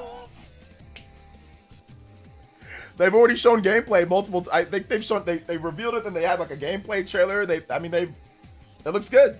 Shout outs to Capcom. You know, like it looks good again. And then when they show it again at the Game Awards, it also listen. I'm gonna go ahead of time. So remember this. It looks good. So if you ask me about how does Onimusha look, I'm gonna go ahead and package it in the future and tell you at the Game Awards. So this is OJ in the future. Hey guys, I just saw Onimusha and it looks good. This is the Game Awards, okay? This is the Game Awards later this year. I'm telling you right now, Onimusha looks good. I'm telling you right now, and it looks good. So there you go. Get ready for that. It looks good. Also, Resident Evil 9 also looks good. It also looks good at the game because you know there's gonna be Game Awards trailers. So those also look good too. That also looks good. Letting you know. So there you go. It looks good.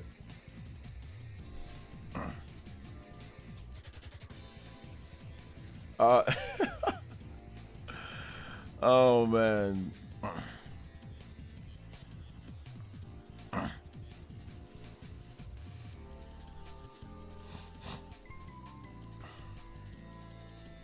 What I was really excited about was Fallout Season 2, and that's not a game.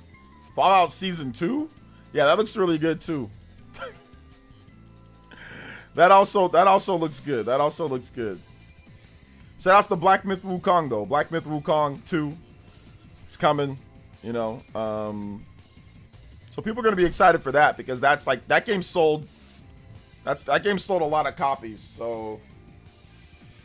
But I think they're announcing it kind of early, right? I mean, when's the game coming out? So it's okay. So the single-player role-playing game draws its primary creative inspiration from famed Chinese folk figure Zhong Qiu. I probably said that wrong. As a project is still early in development, no in-game footage is available at this time. Yeah, it's just an announcement it's a Metroid Prime 4 announcement. You know, it's an announcement that was way too early, but they just wanted to get something in there for people to know about.